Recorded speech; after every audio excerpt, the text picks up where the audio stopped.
What up, Germ? Man, I need a haircut. I need a haircut bad. Hey, no worries, 60. That's why the lives are recorded. No worries, my friend. You can go back and watch them. See what you've been missing. No worries, no worries.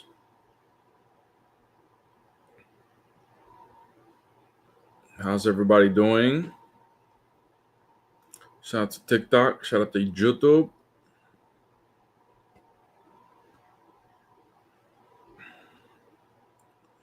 Christ Topics was first, I think, maybe. What's up, y'all? What's up? Tap the screen. Tap the screen. Tap the screen. What up, Cisco? How you been, brother? Ooh, is it choppy on YouTube? Hold on a second.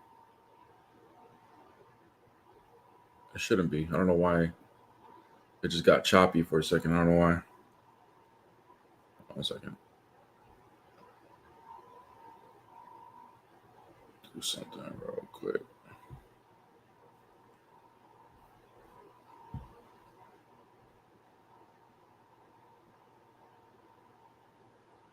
Oh, it's crispy? Okay. I don't know. It just showed like it kind of like lagged for a second. I don't know. Maybe it was just a little hiccup.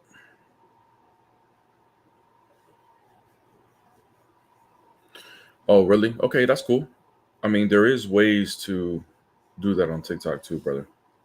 You just gotta go to your settings on TikTok, and then you can hear it. Yeah, new background. Well, kind of new. I've been doing it for a couple days, but it is new compared to others.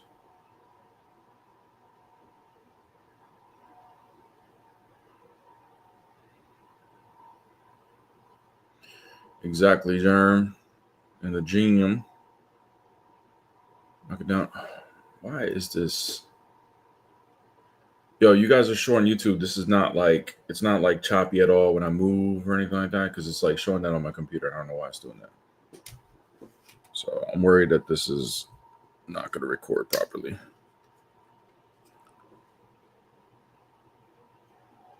Just let me know on YouTube because if so, I'm gonna have to restart it. Yo, hello. Okay, good. Hey, what's up?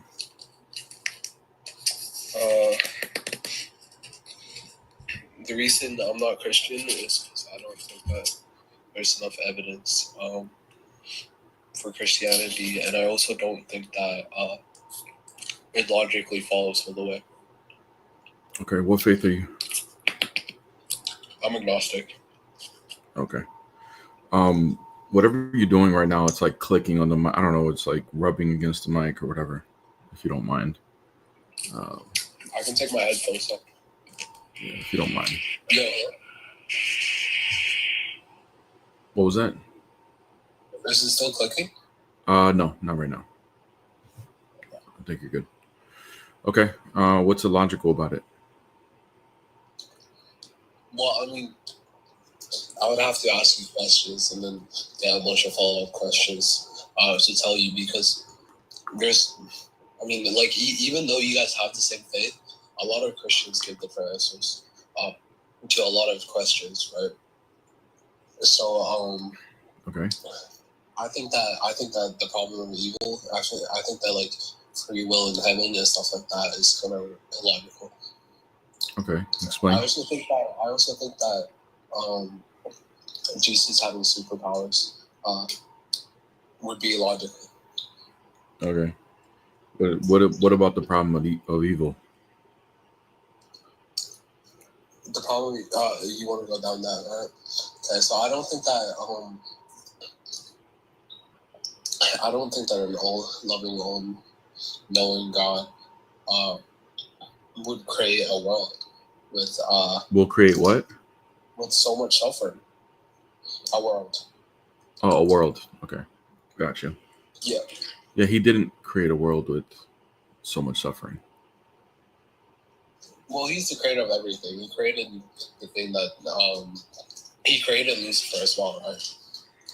Yeah, but So he didn't. So if we go He down, didn't create. like, But he didn't go create. back Hold on, to brother. the beginning.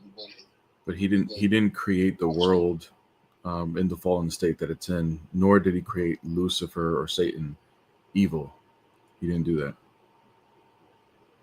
He didn't create Lucifer evil. Mm-mm. Okay, that's interesting. So did Lucifer used to be loyal when he was an angel? So when angels are created, they make a choice as to whether they're gonna whether they're gonna follow God or reject them, and whatever their choice is, they are fixed on that choice. So Right. when he was Do you think that you created, can sin in heaven? what Do you think that you can sin in heaven? can you sin in heaven? Is that what you're saying? Yeah. No, you can't. Okay. Was Lucifer created in heaven? Not the heaven that you're thinking about, but sure, let's just say that. What kind of heaven was he created in? Is there two different heavens? Well, there's multiple heavens. I mean, if you read the Bible, it says God created the heavens and the earth. Yeah. But the heaven you're talking about, as far as like where we spend eternity after judgment comes, that's not the same heaven that we're talking about here. We don't spend it with the angels. The ones that haven't fallen, yeah. The ones that haven't fallen. Okay. Right. So they were created in a different heaven and then like rotated towards this heaven that we spend eternity in. The heaven that you're thinking about, as far as eternity, is not yet to come yet. So that's what I'm saying. Like, there's two different. You're like conflating the two, if that makes sense. So if you're talking about heaven, like the spiritual realm where the angels. Hold, bro. Can you stop cutting me off, man? Like I don't know. Like if you're like hyper this morning or what, but like the thing is like. No, but since you responded to but that's fine. You can respond. You can respond. No problem. I'll let you respond. The thing is like you're jumping in the middle of my response. And what I'm afraid of is you're not going to hear my response totally. There's no way you can. And then we're going to start going in circles because you're not fully understanding what I'm saying. You're just trying to jump and anticipate arguments. Yeah, so the reason I started speaking was because I already got the response to my question. And I already understood what you meant. Okay, go ahead, bro. What? Let's see if you understood it. I think I understood now I forgot the question I asked. That kind of sidetracked me. Okay. Yeah. Satan wasn't created evil, bro. So, yeah, when we go to heaven, we're not going to be able to sin. No. Okay, great. So, the heaven that God created Lucifer, were you able to sit in that heaven? Right now?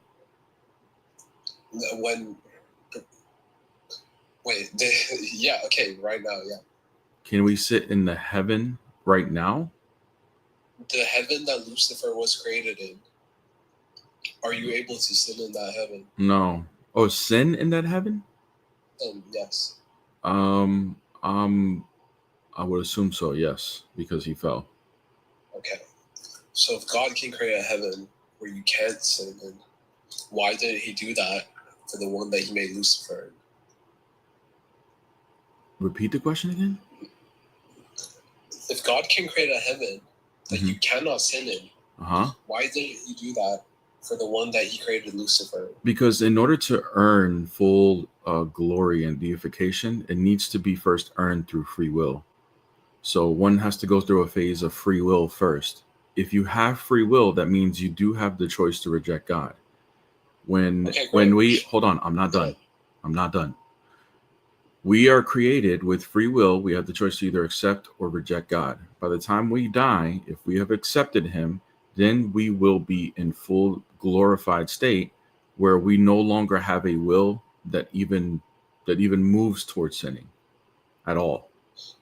And that's by our own choice when we had when we were before we were glorified, when we chose God. Okay, there's several issues with this belief. I'm gonna just ask you my original question. So, why, or don't you think it would be more logical for God to create Lucifer as a human being first to see if he would choose God or not, and then once he came to heaven, No. Then Why would he have to do that? No. become an angel. No. Why would he have to do that?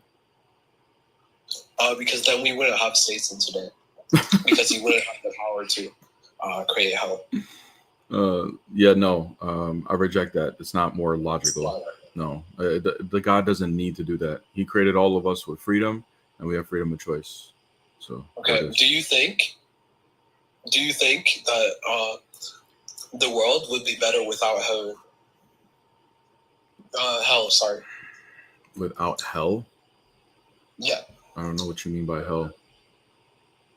Do you think it would be better if we didn't have a place called hell, and we didn't have? I don't believe there's a. I don't believe there's a place called hell. Hell is just an experience as to whether. Okay, so where does Satan receive you? Where does he? What happens if you don't get into heaven? If you don't go to, everybody goes to the same place. We go to the presence of God. So the presence of God is going to be, the experience of you going to the presence of God is going to be dependent on whether you accepted or rejected him. So if you rejected God, the love that you will experience of God will feel like wrath. It'll feel like fire. It'll be tormenting. That is what we would call. That is what we would call. Consider hell, right? That is what we would call hell. Yes, but it's not a place. It's not a place that was created specifically for people who rejected him. We're all going to the same place. Okay, so you will see me suffer then. I don't know. Maybe. Okay, great. So, according, I've never heard that belief before, actually. But okay, if I concede to that, would it be better if Lucifer? Sorry, I got a notification, so I got distracted. Would it be better if Lucifer was created as a human first, and then God made sure that he would actually choose God and not betray him, and then he got made into an angel? And if not, why not? Because God creating something to go a specific way that he wants means that there's no freedom, and then therefore that means there's no actualized love. So no, there would have to be freedom. No. Okay. I think you misunderstood me. He would be created as a human first, right? He would have the freedom to choose God or to not choose God as a human, right? He already had the freedom. He already had that freedom. Then he turns into an angel. He already had that freedom, and no, I think this is stupid. It's just my opinion. Okay, but you're just barking out your opinion. You're barking out your opinion on this. I'm giving you mine. I think this is stupid, but I don't see why that's necessary. It's necessary because then we wouldn't have sin. We wouldn't have people turning away from God. Because according to your belief, from my understanding, how do you know that that's what would happen? People turning away from God because of Lucifer. How do you know that's what would happen given this? How do you know that would guarantee no sin given this circumstance? No, I'm saying. Wait, hold on. Would you say that it would be less sin without Satan? Because all it needs that Satan tries to deceive you from God. We don't sin. We don't sin just because of Satan, bro. Like, what are you talking about? Wait, hold on. Wasn't Satan's biggest sin making humans not believe in God? He caused Adam and Eve to fall, but we as human beings, as a human race, we don't all sin because of Satan. Like, we have our own free will, and we choose to sin on our own. Great. So okay, wait, hold on. So if Satan, if Satan never existed, would we have still made that choice? Could have. Yeah, we could have rejected him still. Yeah. We would have still sinned? We could have, yes. You're playing hypothetical. You're playing the point is you're playing. Hold on. You're giving me a hypothetical, and that's not what happened, but nonetheless, it doesn't eliminate the possibility of us still falling. I'm giving you a hypothetical because you're saying that the world wouldn't have been better without Satan. I'm saying is we could have still fallen. There could have been another angel, because he's not the only angel that fell. He's just the first one. There could have been another angel that would have fell and still done the same thing. It's all still possible. Okay. Noted. So okay. So if no angels betrayed God, would that be, or would we be living on a better earth right now? I don't know. Humans could have still fell.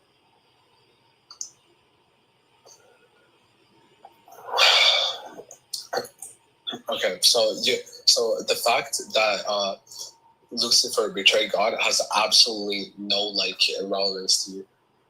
That it could have gone, or us humans could have turned down this path either way.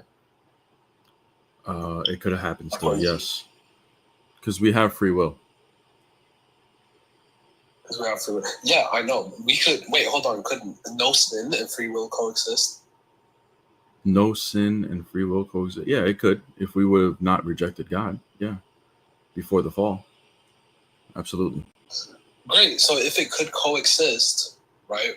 Why wouldn't he remove our will to sin, right? Because still then give us free will. Well, it's not possible. The freedom well, you to just said they could coexist. No. It's not possible to remove all of free will and force somebody to choose. What I'm saying is this: free will is the actual free will is actually having the freedom to choose good every single time. That's the actual free will. All right. The fact that we fell has now affected and corrupted our free will. Our free will. It's given us a will where it inclines us to reject God. So the fall, sin is in result of that, right? Like, well, I mean, yeah, the sin would be the result of that because we would be inclined to sin at this point. But true free will would be having a will that we only choose good every single time, right? But we would have to earn that through our choice of either accepting or rejecting God. And then wait, can you give me a logical reason on why we would have to earn it and why he wouldn't just? That's just that's the order. That's the order in which he gave it to us. So we are given a free will to either accept or reject God. When we accept Him, and then we get glorified, then we get into a deified state where we no longer choose to sin. Why? Wait, hold on. Okay, according to that, why wouldn't he implant in everyone's brain the knowledge of him, so we could choose to accept or deny God? Because repeat the question again. I didn't. Wait, you kind of mumbled. Repeat the question. Right now, it's not that we repeat the question. Repeat the question. Hey, hello. Repeat the question. I didn't hear you. Like mumbled. Okay. Why wouldn't God, according to what you just said, why wouldn't God just implant the knowledge of him existing into everyone's brain, and then once we know he exists, then we can choose whether we would like pick a life with him or not, right? Whether we want to accept him or deny him. Because right now, most atheists are believing in him. It's not specifically that they want to deny him, because if he gave us some like undeniable evidence, if we had the knowledge that he was real, then we would have most likely accepted it. Yeah. So given the hypothetical for you, it's not hypothetical for me, that God exists, right? There's plenty of evidence that somebody can go investigate to decide whether he exists or not. If he does exist, the evidence would be there. The question would be whether the person accepts it or not. So it's not up to God whether you actually accept the evidence or not. There is no wait. Hold on. You can either accept or reject it. Wait. No, I reject that completely. Hey, hold on 1 second. Pause real quick. Hey, Nick, good job yesterday, brother. Good job, Nick SWV. Yeah, go ahead. Yeah, I reject that completely. Do you think that human beings have a choose of belief? Do you think that they can choose what to believe? Do you think they can choose what to believe? No, I'm asking you if you think that. Can they choose what they believe? Yeah, they could. Okay, so if I told you, if I wanted you to believe that there was like 1 million unicorns above you right now, could you convince yourself to believe that? If there's enough evidence, I can choose to believe that. Yeah. Okay. So now Or I could be unreasonable and just choose to believe it blindly. I mean, I could do that. Okay. Great. So now we go down the route to either one, have blind faith, or two, have what you consider enough evidence, right? Mm-hmm. Now, enough evidence of God existing would be subjective, right? It would depend on case to case of what's enough evidence. For most people, mm-hmm. eyewitnesses would not be enough evidence for superpowers. Okay.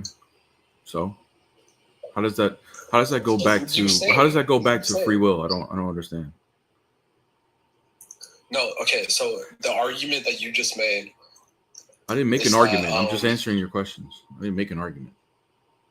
Okay. The answer that you gave me is that we are provided with evidence, and then or enough evidence, and then it's our choice whether we want to accept his existence or not.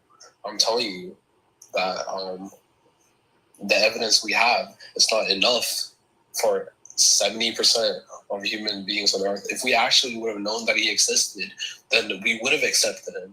But we don't know that he exists because it's not enough evidence for us. So, would you say that based on what are you what standard are you basing on that there's not enough evidence?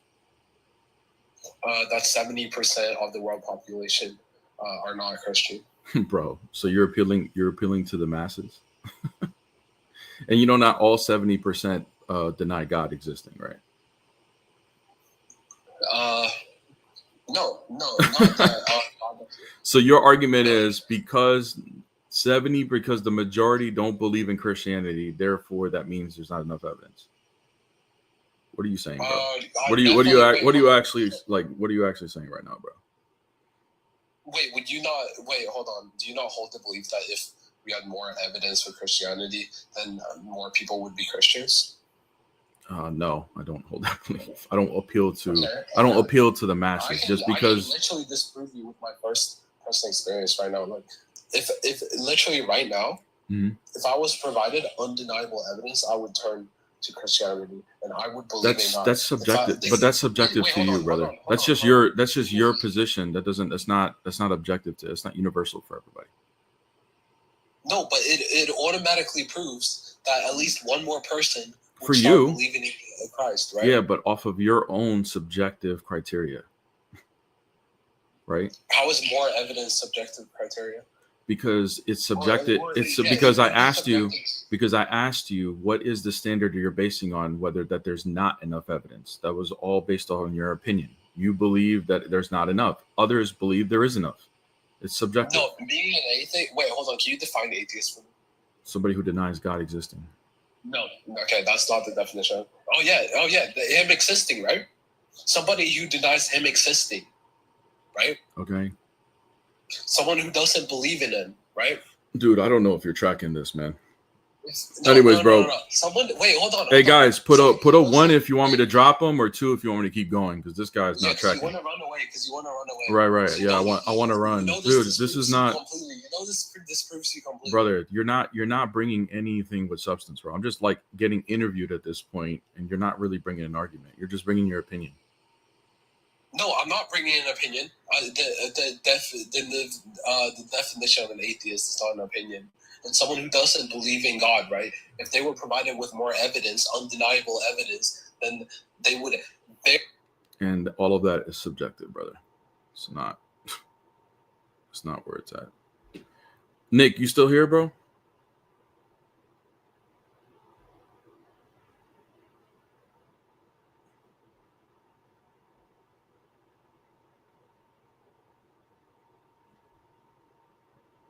Yeah, all of that is just subjective, bro.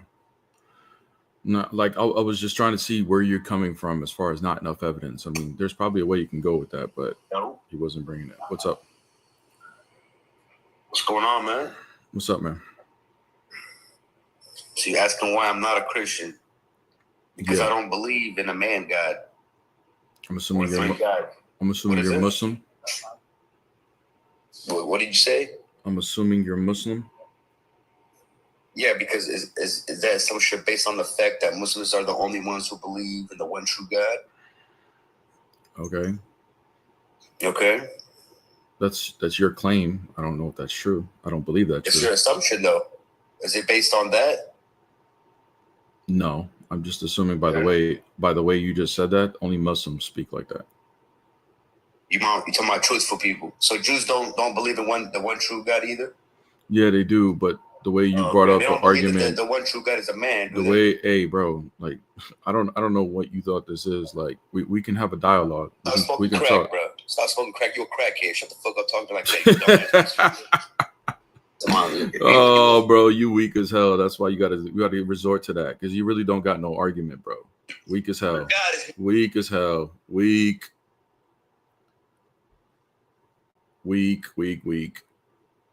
Yeah, Nick, I got yeah, I just want to see if you were still here, bro. Last night was you did a good job, bro. All he was trying to do was just trying to steamroll you and talk over you and act like he cooked. But this man was talking about how the Eastern Orthodox don't hold the pure act. He was like confusing terms and so forth. Like that was insane, bro. Who are you that you think that people are afraid of you, bro? I don't even know who you are. That's fine. Anyways, I want to run the LPT. You want to discuss? No, I want to pick up on Tawheed. That's where I want to pick up. You want to pick up on Tawheed? Mm-hmm. What's Tawheed? Can we define it? Tawheed? Mm-hmm. How is that relevant to what I just asked? Because that's where I want to pick up. Because you want to bring metaphysical jargon, right? And I wanted to and try to say formal consistency, not metaphysical okay, jargon. can you defend Tawheed? Yes or no? Yes, I definitely can. Okay, good. So let's define Tawheed. What's Tawheed? But Tawheed, hold on. So Tawheed, and so what are we doing first, Tawheed or Trinity? We're doing Tawheed. What's Tawheed? So you don't want to go Trinity first? No, I want to go Tawheed, because that's where you're commenting on my argument of Tawheed. You said it was so stupid. Yeah, so your argument was horrible. Yeah, exactly. So let's see how horrible it is. Let's test it. So let's test it, brother. Let's test it. Let's test it. Then good. Maybe it is. Let's test it. Yeah, maybe. What's Tawheed? So if I tell you, hold on. So what's Tawheed? If I tell you, let's discuss your love argument. Tawheed is the belief in one God. Now, if I tell you, bear, something of a relay that can be expressed unipersonally, does that mean that like the stupid love argument you're running is false? I don't know. I need to know what your definition of Tawheed is. So look, I'll tell you. Mm-hmm. So for instance, the reflexive relations, they don't need distinct entities in reality. Can we define? Hey, brother. Hey, Vienna. Listen, brother. Listen. Can you define what Tawheed is? Because I might not have. God. Hold on a second. Hold on. I might not have a problem with how you define Tawheed, but we need to establish exactly what that is. What is Tawheed to you? Yes. Okay. So it's basically it's a normative claim within Islamic paradigms that there is one referent called that's denoted as God, mm-hmm. and thus we ought to believe in him, and there are theological baggage behind it, given much more Islamic expertise behind that doctrine. Okay. So that is Tawheed. Okay, so metaphysically, metaphysically, is there metaphysically, Vienna? This is not your live, brother. This is not your live. This is not how it's gonna work. Like you came up on my panel. You came up on my panel. Hold on. You came up on my panel. Yeah. Now you're gonna defend Tawheed. Now I'm gonna ask you questions based on this. All right. Unless you don't want to defend Tawheed, that's fine. You can leave. It's up to you. I did. Okay, great. So, is there any multiplicity within God according to the definition of Tawheed? What does multiplicity mean? Anything that would be any distinctions within his essence. What does essence mean? What God is. Yeah, what does that mean? Vienna, you're gonna be a sophist now? You don't know what God is, what God is means? Sophistry is utilizing fallacies to get your point across. How is that a no, fallacy? It's not. You're playing with definitions, bro. You're playing word games. Now, okay, you don't know what essence is? An essence is a set of. I'll tell you what an essence is. Mm-hmm. An essence is a set of essential properties, not what God is. Okay, Cardio. so let's That is then what let's an let's essence switch. is Then no worries, exhausted no as. worries, brother, no worries. We'll Okay, go so into. God, Is there so any God is there can be any described as a distinctions set of within? essential properties. Is there any Yes. distinctions within his nature? What does nature mean? Nature is what he is. So the same definition as essence? Yes. Yes, but you didn't exhaustively define essence. Do you agree with what I've exhausted? Sure. We'll give that to you. Oh, are there any Yeah, the essential properties have distinctions from one another. Yes. Okay. So these attributes, the 99 names, right? You would agree there's 99 attributes? There are 99 names, not 99 attributes. Are the names attributes? Huh? Are the names attributes of Allah? Are the names attribute? Well, Asma or Nasafat depends, but they could. So there's gonna be some correlation. So when you call Allah Rahim, Ar-Rahman can be picked out. But go on. Is that a yes or a no? I said yes. Okay. So these attributes, are they identical to his essence? I don't know why identity has to do there with essentialism. That sounds like gibberish. Are the attributes are describing his essence? That's also even more gibberish. A property is describing a set of essential properties. Are Allah's attributes, are they eternal? Allah's, not all of them. Not all of them? Yeah, the act of creating is not eternal. Oh, okay. But let's talk about him being the most. Is this an argument or a question? I'm trying to understand. No, don't panic, brother. Don't panic. I know you guys used to being on the offense. We're gonna be on defense today. Okay? Play defense. Yeah, because you'd get fried, but go on. Yeah. The ad-homs just prove that you're panicking. Yeah. Okay. Anyways, interview me more. Is he the most loving? Is he the most? He's all loving. He's essentially loving. Essentially loving. Okay, good. Is that an attribute? Yes, I'm guaranteeing you that. Yes. Is that an attribute? No. Is that an attribute? Of course it is. How is he not essentially loving? Really? Is that your question? Okay, good. Is he merciful? Cardio. Is he He's all merciful. He's essentially merciful and essentially loving. Good. And that's are they identical? Personally, good. Because reflexive relations don't require distinct entities. Good. Are they identical? Myself and I'm proud of myself and I love myself. Very good. Does that mean there are two Viennas? You see why Aquinas says a priori arguments for the Trinity is trash? Now, Cardio. Are you done? What okay. Are the attributes identical to the essence? Are those attributes identical to the essence? Identical to a set? Is that what you're asking? Are those attributes identical to his essence? So you're asking, are those properties identical to a set? Yes. Are they? You don't even know. Are they? No, that's a category error. What you could have asked is does God's existence in particular, does it include intrinsic and essential properties? Yes, of course. Every existent being does that. Okay. But does have that. Sorry. Okay, good. Are those attributes are particular of his essence then? I don't even know what that means. That sounds like gibberish. Oh, okay. So you're not spewing gibberish right now? Gibberish? Why are you stuttering? Vieta, dude, it's okay, bro. I know you're used to attacking the whole time. You don't want to play defense. You just want to play definition. You want to play definition games all day long and stuff like that. That's fine. That's fine. That's fine. That's fine. No. We're not going to go down the definition game. Okay. What does it mean? So you're using terms. Okay, I'm gonna clarify what my argument is. Okay, if the attributes of love and being merciful. Somebody record this. Go on. If the attributes of love and being merciful, would you say that those two are identical to each other, or are they distinct? No, properties are not identical to each other. Okay, great.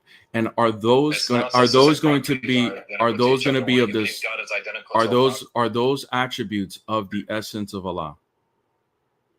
Again, didn't we? Hold on. What do you think essence means? This is the fourth time I'm asking you this. The whatness. What does that mean? Tell me. Yeah. Are they going to be what God is, what Allah is? Yeah. What does it mean? What does that mean? Tell me. You don't know. Wait. We don't know. So look, we're gonna. Whatness. Hold on. Let me ask you something. Mm-hmm. There is whatness inclusive of intrinsic non-essential properties. Intrinsic non-essential properties. I don't even now. Who's playing the word games? What does that mean to you? Is the whatness of a thing inclusive of intrinsic non-essential properties? I have no idea what that means. You need to change. Do you know the differentiate between intrinsic and essential? You need to define what you mean. What do you mean? Do you know the difference between intrinsic and essential? Yes. Well, no. Being intrinsic and essential. No. Being intrinsic and essential would be the same thing. Intrinsic and essential is the same thing. Mm-hmm. Even for me. I don't know what you mean. For me. For me. For what? No, not for me. I'm saying any human being is intrinsic and essential the same thing. I don't know what you mean. In what? Yeah. Oh my God. Bear, if you intrinsically change, if bear the image intrinsically changes, does bear the image essentially change? Okay, bro. We're going down a path here that I have no idea what the hell you're talking about. It seems like you're trying to avoid the question that I'm asking you. You did the same blunder Nick did. Intrinsic and essential is not synonymous, not even according to Aristotle. Bro, who cares? Who cares? You think I have to go with Aristotelian terminology? I believe Aristotelian terminology is gibberish. I said not even according to Aristotle, as an emphasis of how much of a blunder that is. Bro, that is such a stupid claim to make. I'm not trying to be demeaning. Yeah. You're not trying to be demeaning. Okay, good. All right, let's go back to the attributes, right? Are the attributes? I'll tell you what it is. You're going to be taught today. Okay, look. Intrinsic means about the subject, or more classically understood in layman presence, inherent, while essential is going to be something definitive of the subject. You're understanding? No. So whenever Vienna has an essential property P, this essential property P, if it is true, then Vienna obtains, and if Vienna obtains, this property obtains. They're in a bi-implicative relationship. Now, with bear the image, if he has an intrinsic non-essential property, let's say bear the image gets a haircut. He gets a fresh cut, a fade, low taper fade. Does that mean your essence changed? No, it does not. So retract that silly blunder you made, and you're getting taught in front of everybody. Now, what is your objection? Your little love argument, which Aquinas says a priori arguments for the Trinity are embarrassing. Run it right now. I've given you unipersonal expressions of a related. I motivate myself. I'm proud of myself. I love myself. Are these not relations that don't entail multiple persons? Are they not? Reflexive relations don't need distinct entities in reality. Why is that? Why should I accept that? Why? Okay. All right. I wasn't trying to run the love argument, brother. So going back to it. Going back to the composition. Yes, bro. Yes, it has to be a composition. What does composition has to be a composition. So it has to be composition. Yeah, exactly. Because these attributes, if these attributes are of the essence of Allah, which you agree to, correct? And they're distinct, there's multiplicity within his essence. Anything that exists has distinct properties. Okay. Everything that exists, what, in creation? Anything. Okay, so then he's no longer divinely simple. What does divinely simple mean? See, that's why we wanted to. That divinely simple would be along the terms of Tawheed. That's what Tawheed would essentially mean. Unless you want to give me, unless you believe he's complex. Do you want to believe he's complex? What does divinely simple mean? Divinely simple, that there's no complexity. What does divinely simple mean? I just told you. Do you deny it? Divinely simple means what? It means that there's no complexity. When we're talking about complexity, meaning that there's no composition, there's no parts, there's no multiplicity. What does composition mean? Oh my God, dude! This is we're gonna go down to what does this mean? What does that mean? So, do you deny it? Yes or no, bro? Yes or no? How can it deny something that is unintelligible? You cannot assign a truth value to something that is unintelligible. Hey, chat. This guy Vienna. All right, so let me give you guys the back. Let me give you guys the background of this whole thing. This guy Vienna, which I have no clue. I have no clue who the hell this person is. Supposedly everybody is scared of him, Sig's scared of him and stuff and whatever, and he's throwing comments here and there. But clearly, I knew that this was going to happen. He was going to come up, he was going to try to be on the offense, and then when we ask him questions, he doesn't know what anything means at the end of the day. So, bro, Tawheed is Tawheed with divine simplicity means there's no complexity within God. Do you agree or not? Why are you muting me? I wasn't muting you, but go ahead. What does complexity mean? Okay, bro. See you later, Vienna. Bye. No, see you later. Bye. We're not gonna play these games, bro. You don't want to answer no questions, bro. See you later. Kick rocks. Sig is scared of Vienna, supposedly. Everybody's scared of it. Nobody knows who you are, bro. I have no clue who you are. And clearly, like, I knew with the comments that you were giving, with the ad homs you want to give in the comments and stuff like that, to the arguments and stuff like that. Bro, this guy threw me a comment with all this metaphysical jargon in it that means nothing, by the way. I already knew he was just gonna come up here and just play some stupid word games, bro. It's all he's gonna do. But we don't know what complexity means now. We don't know what none of this stuff means. Get the hell out of here. Yeah, of course he's not going to grant the definitions, man. They just want to be on the offense the whole time. But see, the funny thing is, like, the reason why I'm bringing the Tawhid argument to people is because the Muslims, they like to laugh and joke, and a lot of the times, well, almost every single one of the times, they're not even describing what we believe in the Trinity to be even correct. They're misrepresenting us. Then they want to clip people and laugh, but then they see two shorts that I did that I'm clowning a Muslim, just like they do to the Christians that don't know any better, on Tawhid, right? And then they get upset. Start throwing ad homs and this and that, as if I'm the one that's wrong for doing it. Bro, get the hell out of here. You guys will bully a Christian that knows not even like what John 1:1 even says. You guys will prey on that Christian all day long, get clips all day long. Nobody says anything to you. But the minute we clip some Muslims on Tawhid, all of a sudden it's a problem, right? You want to throw insults and do all that stuff. Yeah, bro, get the hell out of here. Now I'm the bad guy. Exactly. What's up, preacher? Trinity. You know that's okay with the church, but as the man at the head, it's one God, right? You know why, right? Are you a Christian? Well, it's not that the Trinity is wrong. It's that you have to bring that to one point because you received your wife. Your wife didn't receive you. You swore to this. Hey, bro, are you a Christian? Yeah, not just bring up the covenant. Of course I'm Christian.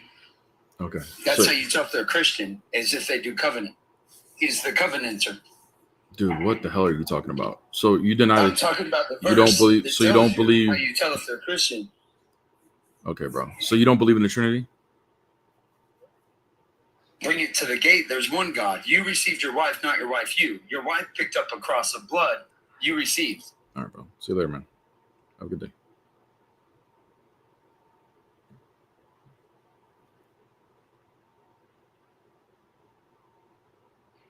What's up? What the hell? Hello. Hey, what's up? Not much. The answer to why I'm not Christian is entirely spiritual. It has everything to do with a spiritual calling that I do not understand and for the life of me cannot grasp. Oh, okay. Hold on 1 second. Sorry, my queen. Hello, my queen. How you doing? Hey, my love. It's okay. Sorry. So go ahead. What was it? You're not a Christian because of what? Spiritual calling. Because of a spiritual calling. What are you? Do you believe in God, or what are you right now? What's your faith? I'm Norse pagan. Oh, okay. All right. So you're not a Christian because you haven't been spiritually called? Is that what you're saying? I have been spiritually called, just not to Christ. Oh, okay. I understand the good news. I understand that, grace. I understand what it is to be. I understand the sacrifice on the cross. It's just, it means it when he offers, eternal life, I'm not interested. Okay. Fair enough. I mean, that's honest. But how do you know what you're being called to is true? I don't. And it's a matter of faith, and it's a leap of faith that scares the shit out of me scares the crap out of me every time I think about it. Okay. The times I've made a leap of faith based on a feeling, it's scary. I agree. Do you have? Okay, that's fair enough too. But did you make that decision based on no evidence, or did you have any evidence? I had feelings and vibes. That's all I had. Okay. And it was scary to have no evidence. Yeah, I mean, feelings wouldn't be evidence, bro.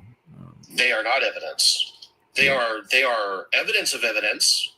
Something's going on, but I what agree that with something is, we have no idea. Okay. Have you looked into the evidence of why Christians believe that God is that Christianity is true? Have you looked into that? Yeah, but I don't understand truth on that level. When Christ says in John, I am the way, the truth, the life, what does that mean in terms of like, what do I wear in the morning? What does that mean when I'm selecting my breakfast or figuring out how to get to work? Bro, I have no idea. I don't think the Bible is meant to give you a day-to-day instruction on everything you do. I think it's just supposed to be a guide. Right. But when I try to apply truth in my everyday life, in my practical life, it just doesn't make sense. All right, so here's what I would do, bro. Well, let me ask you this. Maybe you do know the answer to this. Do you believe it's possible for there to be multiple creators of our existence? I have no idea. Like, I have no idea. Have you looked into it or no? Understanding the metaphysics of our universe and existence. Okay, so here's what you should do. Okay, you need to first decide whether it's possible that there's multiple creators of our existence, right? I would argue, and you can go, check my argument and come back if you like. I would argue it's not possible for there to be multiple creators, simply because if everything comes from an uncaused cause, right, and this uncaused cause caused creation, what we know today, then therefore there cannot be multiple uncaused causes, because then we would have no explanation as to where our cause actually came from, right? If we have multiple uncaused causes, right? And the reason why it would have to be something uncaused is because if everything that we see exists came from a cause and there's no uncaused cause, then there will be an infinite regress, meaning we can never really fully understand time, our reality, everything that we perceive. Right. So, and that's a risk we have to be willing to make. Right. Like, well, I mean, it would be my point is that it would be absurd to assume that there's an infinite regress. You see what I mean? So like there would have to be some point, if time is a real thing, there is a starting point, something that kicked off time. Right. And in order for anything to start time, that thing itself needs to be uncaused. That's only from a linear perspective. From a non-linear perspective, from a non-corporeal perspective, we have absolutely no idea what it means to be a cause or uncaused cause when we're not talking about time going left and right, but back, forwards, left, right, up, down. Well, time would be linear. You wouldn't agree? We actually don't know whether time is linear outside of this universe. Okay. So do you believe that, let's define time. Do you believe time is the measurement of change? Like there's a starting point and an end? Correct. That's our understanding based on our observations of this universe. Exactly. So based on our observations, that's what time is. Now, if time doesn't have a start time, right, a starting point, then that means time doesn't actually exist as far as how we perceive it.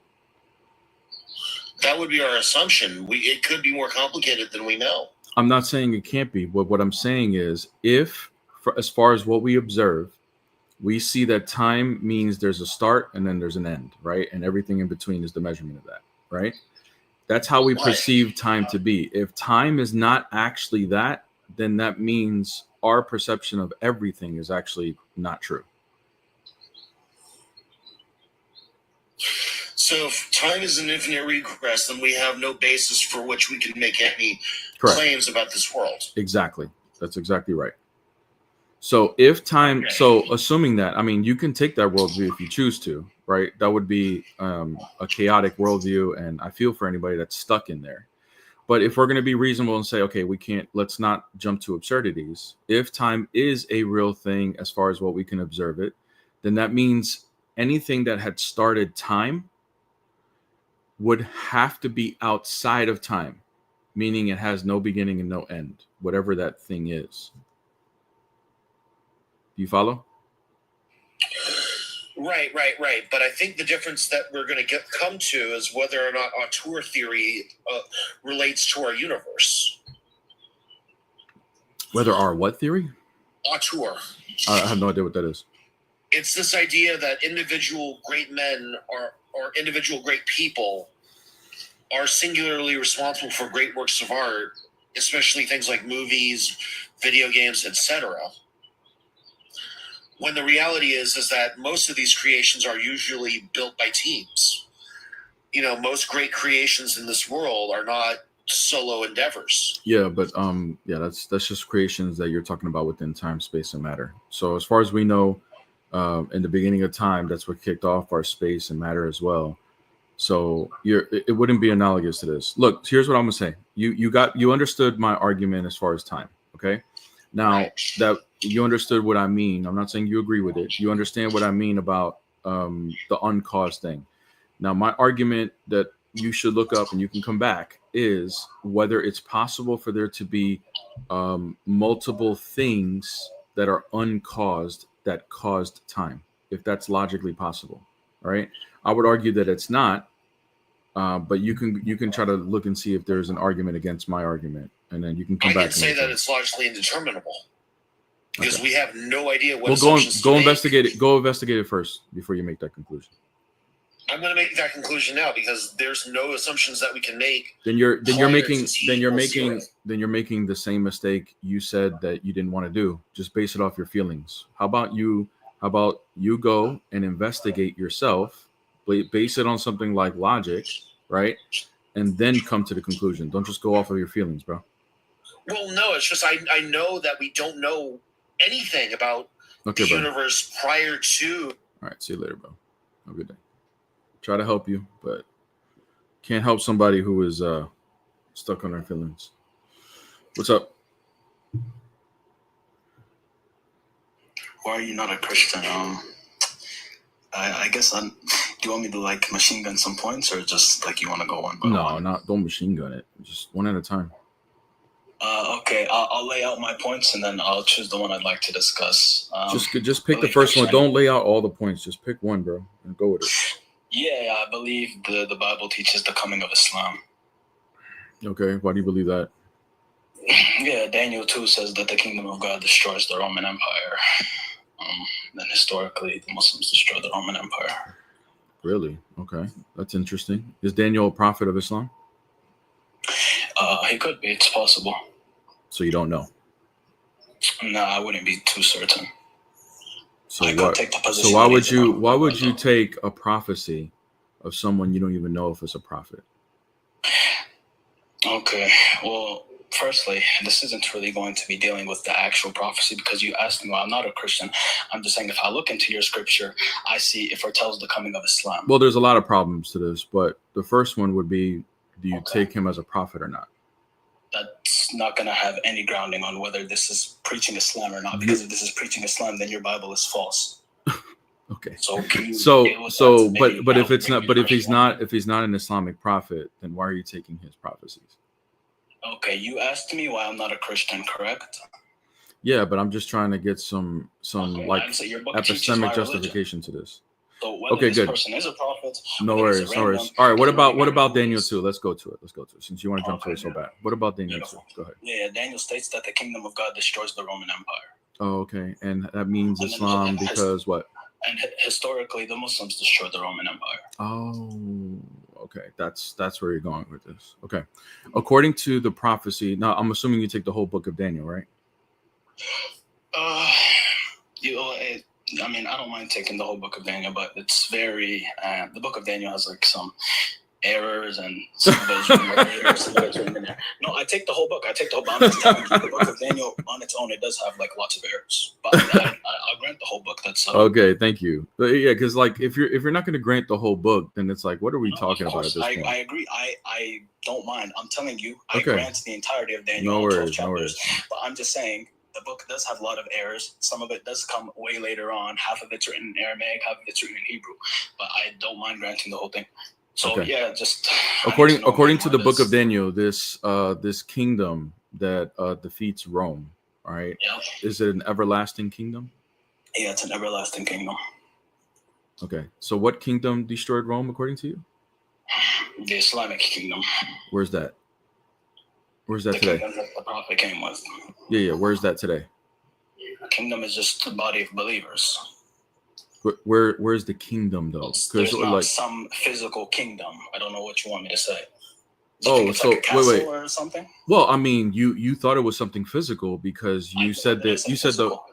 because you said that the Muslims defeated Rome.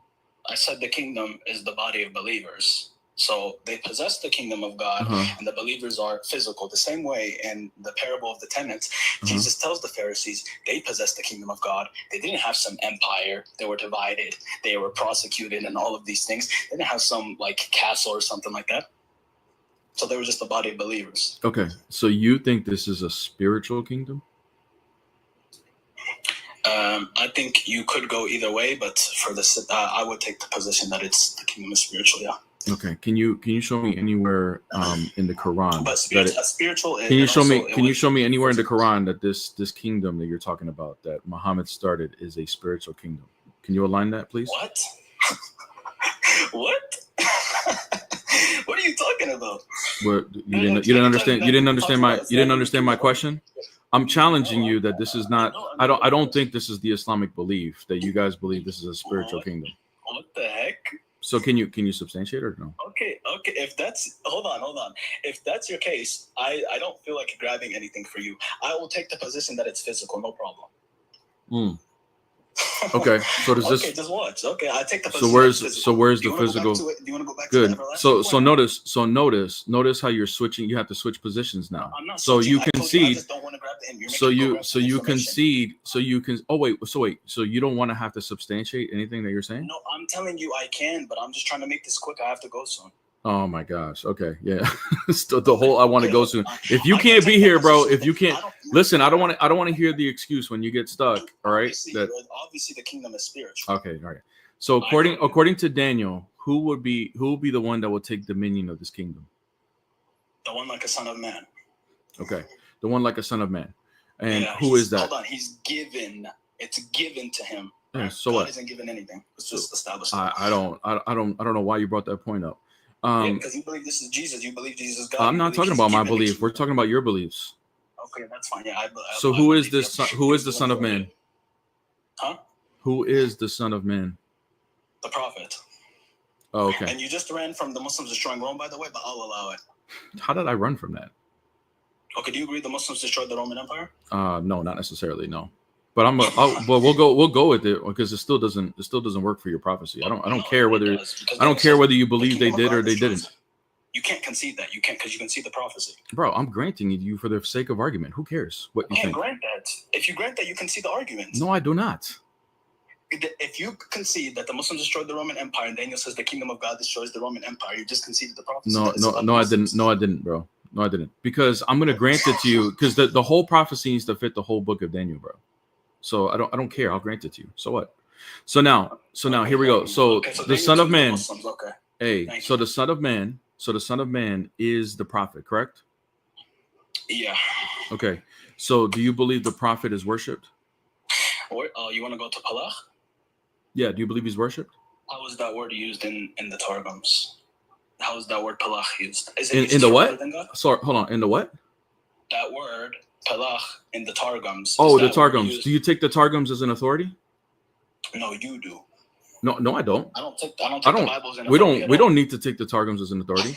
But let me ask you this: Why are you appealing? Hold on. Why are you appealing to the Targums right now? I'll tell you why. I'm showing you that this word is not used exclusively for God, and it doesn't necessarily mean worship. It can be. So that means I can use the Targums to prove my point, then, right? What point? That this is not this is not a prophecy of Islam. I understood this as to serve, so I don't need to take your interpretation. Oh no. But what I'm saying is, I can, since you're going to appeal to the Targums, then I can prove to you there's not Muhammad using the Targums, right? The book of Daniel? The Targums. Yeah, are you going to prove to me that Daniel 7 is not about him? Yes, using the Targums. About Palach? About Muhammad not being the Son of Man. What does... We're talking about the word Palach. What are you trying to say? Yeah, what I'm trying to say is you appeal to the Targums, so now you did a boo-boo. Hold on, I only appeal now to you the did a boo-boo. From the usage of a word. Wait. So you reject the Targums? Dude, I'm just showing you the word. Is the Targums being used here? Hey, do you throw out the Targums or do you accept it? Why are you freaking out? No, because you're being because here you're using, here's why. Because you're using the Targums when it benefits you, But now I'm saying, okay, fine. We're using the Targums are now valid, right? I don't need to use the Targums. Okay, good. So I don't need to use the Targums. I can appeal. all to right, the rest so of the then Bible, and I you can can't appeal. to So Jewish then you can't interpretation. appeal to whatever definition. If you're not going to use the Targums, if you're not going to use the Targums, then you can't use it for whatever definition you think it holds. Let me I'm compounding my case. I'm showing you this word in the Hebrew Bible, according to Jewish interpretation and according to the Targums. This word can be used for other than God. It can be used to serve. We see it's used for Jacob when he says he serves his father. So it can be used in other contexts for other than God. So it doesn't just mean worship. Terrible point. Okay, so once again, so the Targums are in or not? Because you used the Targums again. I just told you. Can you repeat to me what I just said? You're using the definition of the Targums, pelach, right? You're using pelach. You're using pelach as your means and how they use it in the Targums to prove that it doesn't mean worship. Correct? I told you. Hold on. I said I'm gonna correct. Yes or no? I did appeal to the Targums. Thank you. But I said I'm going to compound my case. I'm not just going to use the Targums. So we can use the Hebrew Bible. We can use Jewish interpretation. Okay, show me in the Hebrew Bible where pelach, all right, because that's an Aramaic word. Every time in the Hebrew Bible where pelach is used, that it's not used for worship. Beautiful. So pelach is an Aramaic word, correct? Mm-hmm. Okay, is it used in the Aramaic Bible for other than God? In what Bible are you referring to? Whatever Bible you want, bro. Any Bible, whatever translation. The original writings. Show me where pelach is used for someone other than God. Okay, open up Genesis. Genesis wasn't written in Aramaic. Huh? Genesis wasn't written in Aramaic. Yeah, but the Aramaic translation uses. That's pelach. a translation. We're saying the original writings. It's still going to be pelach in the Aramaic. It's that's just pelach. That's an Aramaic translation. I'm talking about in the original writings. I said, hey, you missed it. I said in the original writings. Right? There's not every book. Hold on. Not every book in the Hebrew Bible was originally written in Aramaic. Daniel's one of them. Right? Okay. So show me anywhere in the original writings in Aramaic where pelach is used for something other than God. Go ahead. Okay. Are you saying that pelach is exclusively for God? I'm talking about the original writings of the original authors. Show me any book in the Hebrew Bible that was originally written in Aramaic where pelach is used for someone other than God. I'm making a clarifying point. Do you believe pelach is exclusively only for God? In the Hebrew Bible, yes. In the original writings, yes. Exclusively only for God. In the original writings, Hebrew Bible, yes.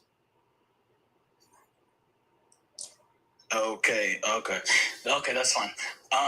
Okay, so the Targums, you would agree that when it does say pelach in the Aramaic, that it is used for other than God? I don't know. I haven't. I'll grant it to you if you want. But so are we? So are the Targums now being used? So the Targums are being used now, right? Okay, cha-ching. One point where it's used in. For other than God, okay. Jewish interpretation, just real quick before I go to the Bible. Jewish interpretation, they don't mean this to be worship, right? I don't know what Jewish interpretation you're referring to. Well, you can use Rashi or Ibn Ezra. Those are the two that I'm familiar with that I've read on this. They're not authorities. I would assume that they would deny being. I would assume that they would deny being worshipped. They would have to. Yeah, of course, because they're. I wouldn't even say they're monotheists, but okay, because they don't worship the Messiah, and they believe this is messianic, but still they don't believe that this figure is worshipped. Okay, Hebrew Bible. I think it's only used in the book of Daniel and in the book of Ezra when they're doing it in the temple. So every time it's in reference to a deity, correct? No, not necessarily. No. Okay, so which one of the original writings is pelach used? I just told you in the other Aramaic writings of the Bible. You're talking about the translations, right? Yeah. Okay, so bro, so you got to so here are the choices, okay? If you want to go and throw the Targums in now as being something that we can use to prove our case, hold on, let me finish and you can respond. Go ahead. If the Targums are in play right now to prove our case as to whether this is about Muhammad or not, then sure, I'll go ahead and concede the point that in the Targums, pelach is not used. Even though I haven't looked it up, I'll just grant it to you that in the Targums, when pelach is used, it can be used in other ways. Okay, but then we're gonna have to look at the Targums now. All right, or you can say the Targums are not in play, and you need to prove that pelach. You need to prove that pelach in the original writings and the original authorship, that pelach is only used. It's used for something other than God. So Yeah, go ahead. What's your point with the Targums? Go ahead. okay, so the Targums are in play now. I'm asking what's the point that you're gonna make. I don't know what's the point you're gonna make. Well, when you the only You're just- way we you're can make saying this if you're point granting me this, are then the are it's gonna the mean are the that I- Targums in play now? I'm assuming you're saying yes. Hold on. I already said I'm just looking at the uses of the word. I'm not looking at anything else. That's what I'm looking at. It's the uses of the word. If the word is used for other than God. Right, but see, here's the thing: if you're using the Targums as evidence to substantiate your point, then that means that it could be used to substantiate other points. Correct? No, that's not true. Then now, because I'm so not then using your it- criteria is subjective. Then No, it's not subjective because I'm not using it for its content. I'm using it for its usage of words. here's for its but here's vocabulary. I'm not here's the thing, brother. Here's the thing. Look, the thing is, I understand that you're going to use the Targums to try to deny that Palach means worship. Okay, that's fine. I got you on that. I know why you're using it that way, right? But the Targums are not an authority over the hold on, bro. Let me finish. Hear my point so you can understand, so you can choose where you want to go. Okay. Okay, go ahead. So the Targums are not going to be an authority, all right? If we're gonna start using it as an authority to prove your point, then I can use it too to prove my point now, right? Okay, that's actually fine. We could just go to the Strong's. Yeah. Actually, I'm glad somebody put this in the. I don't know why I didn't just do this from the beginning. If we go to the actual definition of the word in the Strong's Concordance, it means to serve or to worship. So again, it could be used either way. Right. So before God. Oh man, they actually messed you up, bro. They actually messed you up. So the word, yes, it is to mean to serve and to worship, but simultaneously, it will be a form of worship that is used to be serving in the temple. This would be equivalent to a priest working in a temple, keeping it clean and doing things like that. That would be palach. There's other words that would mean to serve. Palach is exclusively used for a form of worship. That's why when you said Ezra and it was used in the form of a temple. Exactly right. So you're right. It's to serve, but only towards a deity. I understand. Okay, that's fine. It still says in the definition to serve or to worship. It doesn't have to be exclusively for God. And I told you I can make a case of this from the Targums. And I'm not using the Targums for its content. Again, listen, I'm using it for its vocabulary. I'm looking at the Aramaic vocabulary, the way this word is used. Okay, good. I can see in other Aramaic texts and texts of the Bible that it's used for other than God. Okay, this good. point is going to be very trivial. We're just going to continue discussing. You conceded the original point of Muslims destroying Rome. I don't know why we can't go back to that. No, well, I mean, because now you're stuck. So this is why you're stuck. So here's why you're stuck. Okay. It could be my definition. It could be yours. Here's why you're stuck, because you're saying that because the Targums translated it and they are now saying Palach can mean something different other than the meaning of to serve in a deity. Okay, which by the way I haven't fact checked you on, but that's fine. For the sake of time, I'm just telling the audience I haven't fact checked them on it, but for the sake of this argument, because we're not gonna have time to go and look and fact check that, I'll go ahead and just grant that to you that's true. Okay, because it doesn't matter. So it doesn't matter, right? The reason why it doesn't matter. Here's why it doesn't matter. If you're going to use the Targums to be something to substantiate the interpretation of the word palach, then that means you are accepting the Targums to be a viable. No, I'm not. Hear what I'm saying, so you can understand, bro. So you can actually object to this. Okay. Then that means you're accepting the Targums as being something that we can use to interpret the text. Yeah, firstly, that doesn't follow. Again, I told you, I'm not using the Targums for its content. I'm using the Targums for its usage of its vocabulary. I'm seeing how Aramaic words are used. Which would be interpretive. Anything of the content. Which would be interpretive. What? Yes. What do you mean, what? Bro, the way they're translating certain words in the Hebrew Bible would be interpretive, right? So you're using the Targums to interpret, whether you realize it or not. Oh my God. No, it's not. I'm seeing if this word can be used for other than God. I'm using it for its vocabulary. I'm not using it for the content. Right. And that is still interpretive, bro. That's still interpretive. It's talking about Solomon like apostating or something. It says he's like palach. I don't care. That doesn't affect me. I don't care if it says that. I'm just saying how the word palach is used. You're conflating. So can we go back to the original point or not? Again, because this is just the original point. Hey, see, here's the problem. The problem is it either means, if we're going to use how the vocabulary is used based on the author, on the original writings, then sure, when we do that, palach is only used to serve towards a deity, towards a god. Okay? Every time palach is used in the book of Daniel, it's towards a deity. Okay. So we can even just confine it to Daniel's original usage of the word, and every time it's towards a deity. So if we're going to use the original writings, then my point will stand that it means to worship a god. If you're going to say no, we need to use the Targums to interpret this word, then fine. We're going to use the Targums to interpret everything then. Would you want to? And again, I told you this. So you're stuck. You're stuck either way, bro. You're stuck either way because the Targums would deny explicitly. The Targums would explicitly deny that this is Muhammad, explicitly. So there you go. Right now. Okay. Beautiful. Again, I told you this is going to be a very trivial point because if I can already establish that this is about Islam and that Jesus didn't bring this kingdom that destroys the Roman Empire, which you already conceded to, which is conceding the entirety of the argument. Again, there's no issue with this. Again, what we're arguing is going to be trivial. I'm going to argue for my definition. You're going to argue for yours. Neither of us are going to concede. Let's talk about something more substantive. Who destroyed the Roman Empire? This kingdom that the Son of Man brings. Let's establish who brought this kingdom. Let's see if we can pinpoint a figure. Let's see if we can pinpoint the timeline that Daniel gives us. And let's see if we can pinpoint who destroyed the Roman Empire. And that'll give us an idea of whose interpretation fits for the one like a Son of Man and the word palach. Yeah. So everybody, this is a classic example of cherry picking within the book of Daniel, because I'm the only reason why I'm granting this guy anything about the Roman Empire is because if we're going to just cherry pick, and that's the only way you can make this argument, then there's problems with this. First of all, guys, he already admitted that he doesn't know if Daniel's a prophet or not. That's number one. Number two, he wants to stick on one historical point and stay there. He wants to use the Targums for interpretation when it suits him, but he doesn't want to use it for anything else. He doesn't want to talk about when Daniel uses the word palach and the entire time of the book of Daniel. It always means to a deity. So when we start to dissect the whole thing as a whole, instead of cherry picking, your argument starts to collapse in different ways, bro. And by the way, you said that there's errors already in the book. So why, like the whole thing is just it doesn't actually follow. Do you believe Daniel is a prophet? Of course.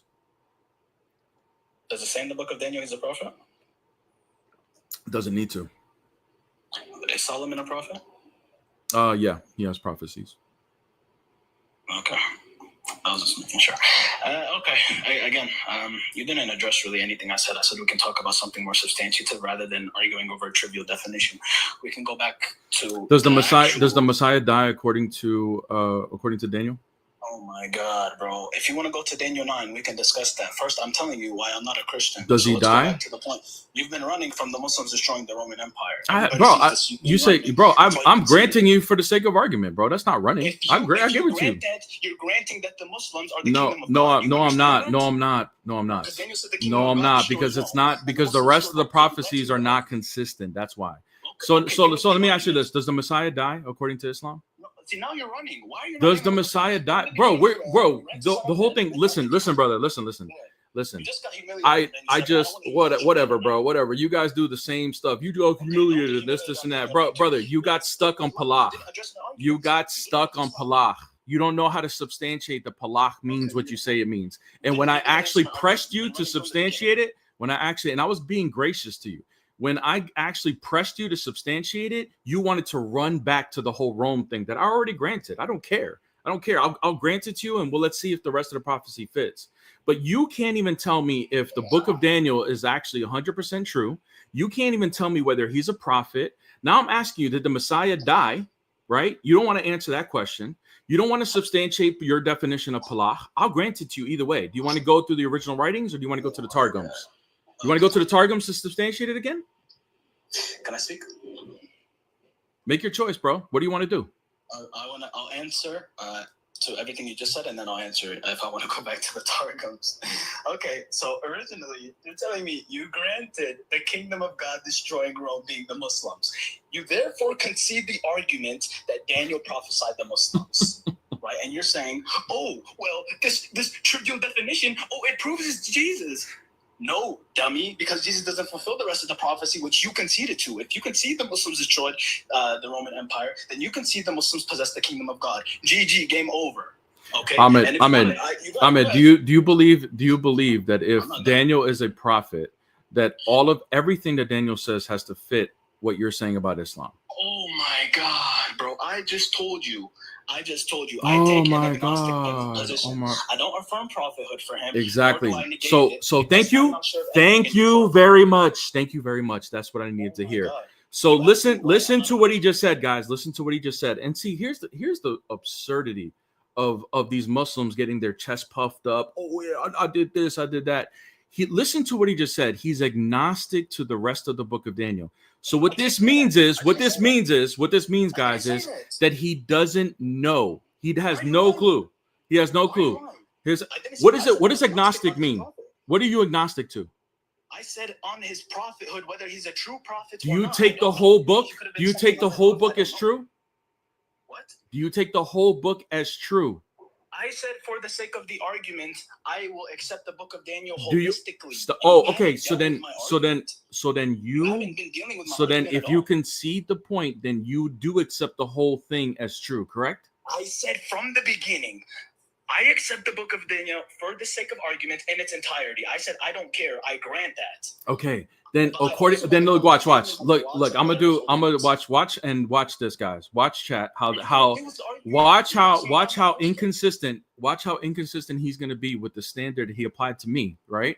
Watch how I'm gonna flip the standard on him. Chat, watch what's gonna happen, okay? Because remember, he said, because I granted the whole Rome going down for the sake of argument, that I conceded that I could hold on, brother. Now I'm gonna start muting you. So chat, watch. So chat, no. This is my turn to talk now.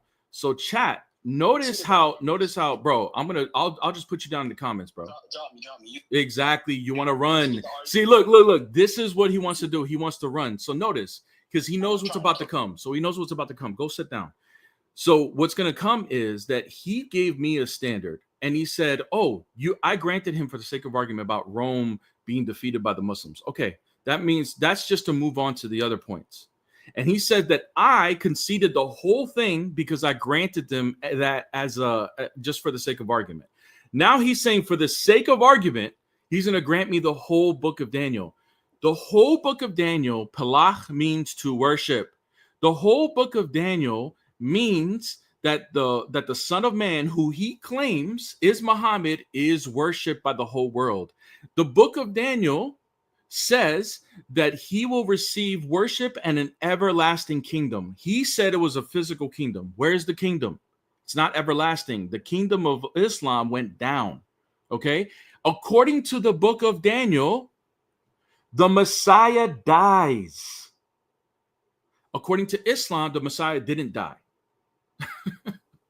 So you would concede the whole debate according to your standard. According to your standard. The hell out of here, dude.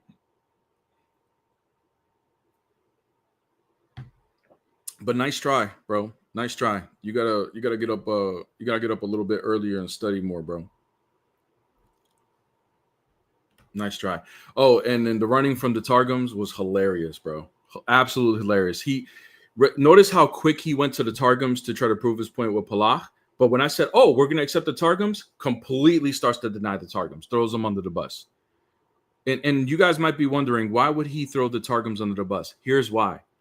Because according to the Targums, the Son of Man is the Messiah. The Messiah, according to the Targums. So if the Targums are good to interpret Palach to substantiate your point, then it's good for me too. So unless you want to say that Muhammad is the Messiah, that's fine. If you want to bite the bullet that way, that's cool. Absolute clown. Hello, my name is Jimmy Stewart, calling from Microsoft X Support, here to reach you about your computer virus.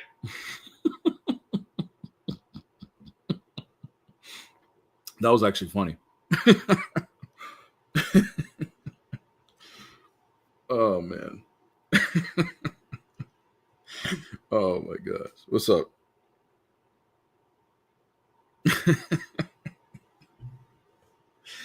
I didn't want to keep him up because I don't know what else he was gonna say, but that was actually kind of funny. Where'd that person go?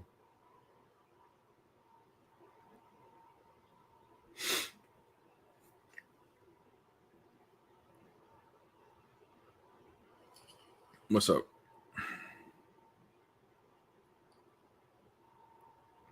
What's up? Hello?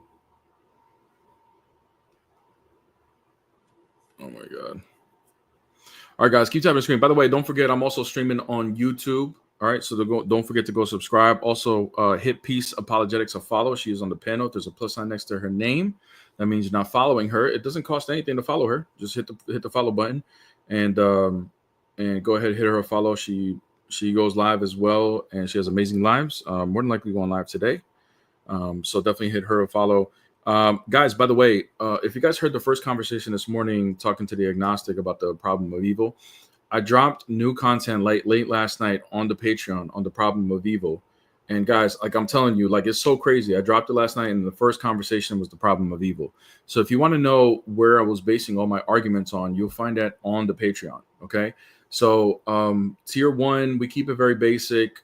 Tier 2 goes a little bit more advanced. Tier 3, I actually lay out the arguments for you. Plus, you'll get a free book that goes along with it. It's by Saint Maximus the Confessor, all right, who's amazing at laying this stuff out. And then tier 4, we're laying out arguments, reductios, and then I'm also going to add a little bonus gift later today or tomorrow for the tier 4 people. So yeah. Anyways. Oh, that's right. Adrian, I was actually watching The Chosen last night, so I saw your text, but then I got distracted. So I'll respond to you later today, bro. Sorry about that. What's up? What's up? What faith are you? Agnostic. Okay. What's the question? Well, can you answer the question? Or I don't know which one you want to tackle. Logical, whether it's logical or why you're not Christian. Which one you want to do? Yeah, why I'm not Christian? How about let's see, you're a Trinitarian, right? Yeah. Yeah, well, when I read like Mark, Gospel of Mark, he's pretty clearly not. He pretty clearly is not God. So that's like one thing to answer. I'm not a Trinitarian. Well, you don't believe in God, do you? No. But see, my position is, whether I believe in God, I still wouldn't believe a guy rose from the dead, right? Who cares? Why wouldn't you believe that if you believed in God? I don't like. How would you know that if you believed in God? You wouldn't believe that. Oh well, let me ask you this question: if tomorrow your friend said I rose somebody from the dead, you still don't believe it. Miracles still are rare, whether God exists or not, right? No, but I'm not saying you believe every instance of a resurrection, but you said you wouldn't believe it, like based on what? Based on the fact that the historical evidence is extremely weak, so it doesn't matter. What's weak about it? Okay, let's go with this. You agree that Matthew, and Luke, and John aren't use Mark, right? Matthew and Luke directly use Mark. When John, you agree that John is the latest, and by the time John wrote, whether he directly knew Mark, the traditions of Mark, the traditions were spread. So wait, we're talking about the resurrection, like the historical evidence of like his death and his burial, right? So we have to go through. Let's start this slowly. We have to go through the sources, right, that discuss the resurrection. Yes, and how. Yeah, but the thing is, like historians wouldn't like, regardless of whatever critique you're going to bring of the Gospels, the historians do agree that he was a real person, and I'm talking about Jesus. Yeah, was a real person. We're gonna discuss the actual real evidence. All right, brother. Hold on, bro. Hold on. Let me just tell you what the historical evidence I'm talking about, because it seems like you're going to go into textual criticism, and that's not even like what we're talking about. It seems like you're going to a different topic. So the evidence that we have for the resurrection is based on that he was a real person historically. He did die historically. He was put in a tomb and was empty after 3 days, and that his disciples had a genuine belief that they saw him bodily resurrected.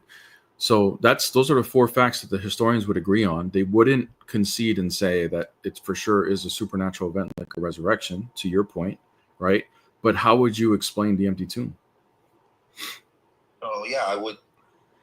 Let's go through that. There's only one source that says there's an empty tomb that is independent right? The historians use the historical method, and they accept that it is an empty tomb. Okay, Bart Ehrman denies that there's an empty tomb. So No, he does not. No, he doesn't. Yes, he does. He does not. Believes that okay, bro. Before we get into that, I don't want to get into a source citing argument. So, brother, I looked into Bart Ehrman. Give you Ehrman. the argument because you can go Google it. Well, yourself. brother, you're wrong about Bart Ehrman. He actually says, bro, come on. He says that he threw him. He was thrown in the mass grave ditch. Go look it up. I'm not gonna argue about that. Yeah, you need to. That's not true, bro. That's not true. I've read Bart Ehrman. I've listened to many of his interviews. I actually like the way he approaches a lot of these things. And one of the things that he actually takes a stand on is the four minimal facts that I'm talking about. In fact, he even says that he doesn't take the 500 witnesses of the resurrection. That's the one thing he'll go against. But he doesn't deny that for sure Peter and Paul had genuine beliefs that they saw him resurrected, and he says there's even more evidence than anybody else that Paul believed that he saw him resurrected genuinely, that he wasn't lying about it. All right, that's what Bart Ehrman will position. The position that Bart Ehrman holds to deny the Gospels is that he believes that the Gospels were starting to make Jesus more and more. The earlier the Gospel is, and then the later the writings get, make him more into like a mythological God, and they deify Jesus more and more, all the way to the Gospel of John, which deifies him. That's his position. So no, he doesn't deny the empty tomb, bro. You're just flat out lying about that. Since you forced me to do this, all right, should I just start posting links? I can post multiple links where he says he does. I can just quote it. Sure, go ahead. Just give me. I don't know if the link would work for me to click or whatever, right. But I mean, just give me like what I can Google or what. Let's see. All right, how about this? I have his blog. We could say Bart Ehrman, Jesus buried in a mass grave. In the first blog post, and it says right here, I'll even quote it. If you want me to, he says, so far in this thread, I've been laying out the argument found in my book, How Jesus Became God, of why I do not think Jesus was given a decent burial by Joseph of Arimathea on the day he was crucified. And if you keep reading this, you keep reading all of this stuff, he explains that he believes that Jesus was buried like in a mass grave, that he wasn't given the proper burial. All right, so you can go look into this. All right, I mean, I could just give you the direct argument. I don't even need to appeal to Bart Ehrman. That wasn't my goal, was to appeal to Bart Ehrman. Okay. The point was because you're trying to say, oh, historians don't say. They do say it. I can just prove it to you directly. Because in Mark 16:8, what does it say? It says, what does it say? It says the women fled and they told no one, right? So the idea of an empty tomb was never heard. That's what Mark is even saying himself. In Mark, he is the first person to introduce it. Because if the moment told bro, what? But first of all, relax, bro. I don't know what are you getting so freaking so like out of control for, bro? Relax. Like, all right, it's just okay, whatever, it's fine. Look, I'm just saying, if you look at Mark chapter 16, verse 8, the women told no one. So when Mark wrote that, he's saying, one way of reading that is that he's the first person to even bring up the empty tomb. And if you look in Paul, there is no discussion. What does this prove? What does this prove? What is whose proof for what? What is your argument? What are you proving here? You're asking why I don't believe he rose from the dead. Right. We're talking about an empty tomb here, bro. So you're saying the empty tomb is not. Yeah, go ahead. In Mark, it says that the women told no one. Right, bro. I don't care about your textual criticism. The historians would agree that there's an empty tomb. Consensus. Bart Ehrman disagrees. Okay.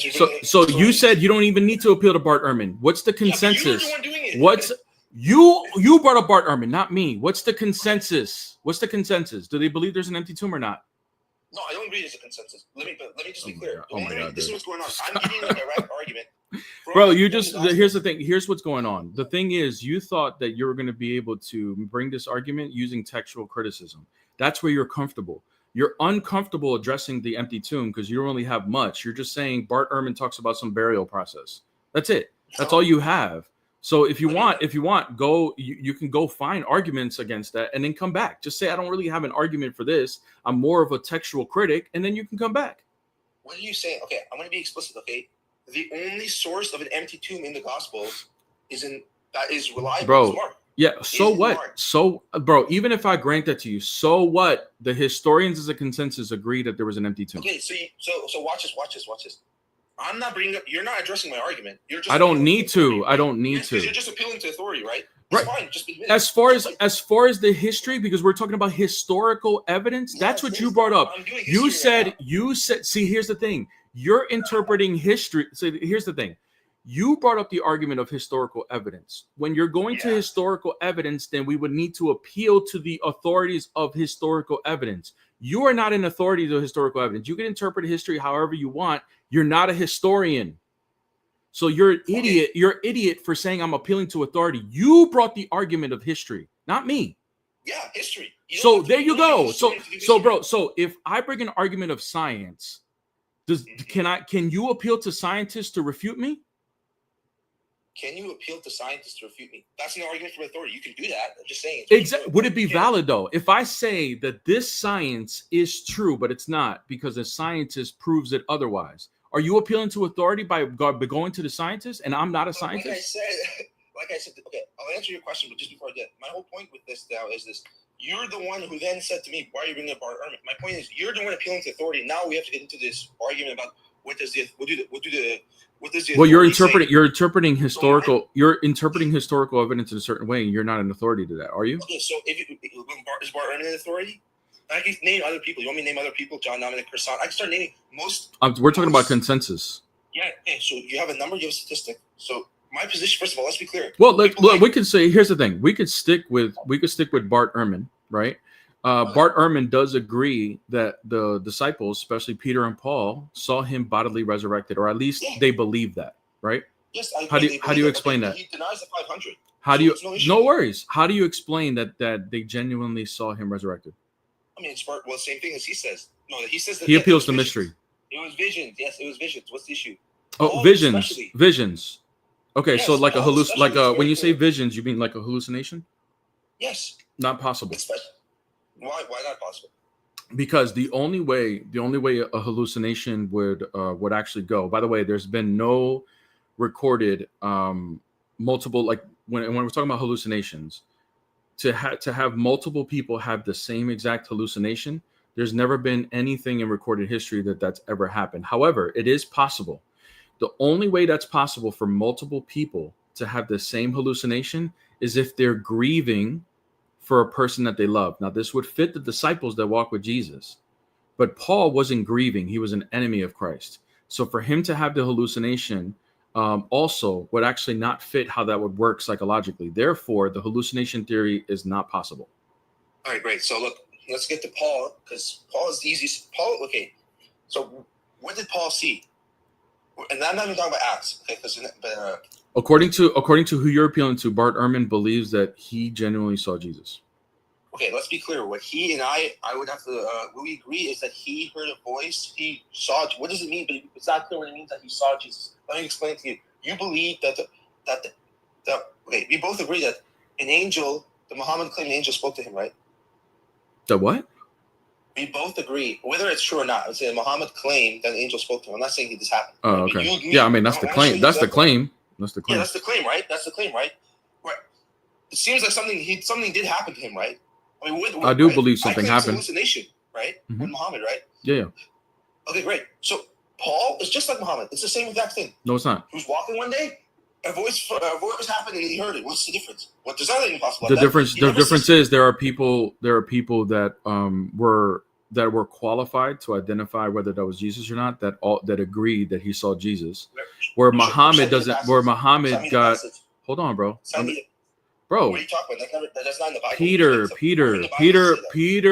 Peter is one that was qualified to identify him. Ananias, who was also somebody that was approached by Jesus, that was a disciple, also affirmed it. But Peter by itself, he affirmed that Paul had an encounter with Jesus. Now the difference between that and Muhammad is Muhammad didn't have anybody that confirmed that was Gabriel, that was qualified to be able to identify Gabriel. That's the difference. Cite me the passage where you're talking about. If it's an act, it's already game over. So cite me the passage. What, that Peter affirms it? Yeah. What exactly did Peter affirm of Paul's vision? Okay. From his Paul's authentic 7. Yeah. I'm assuming if you go to Acts, like I said, it's already. Hold on. I always get it mixed up on where it is. 1 second.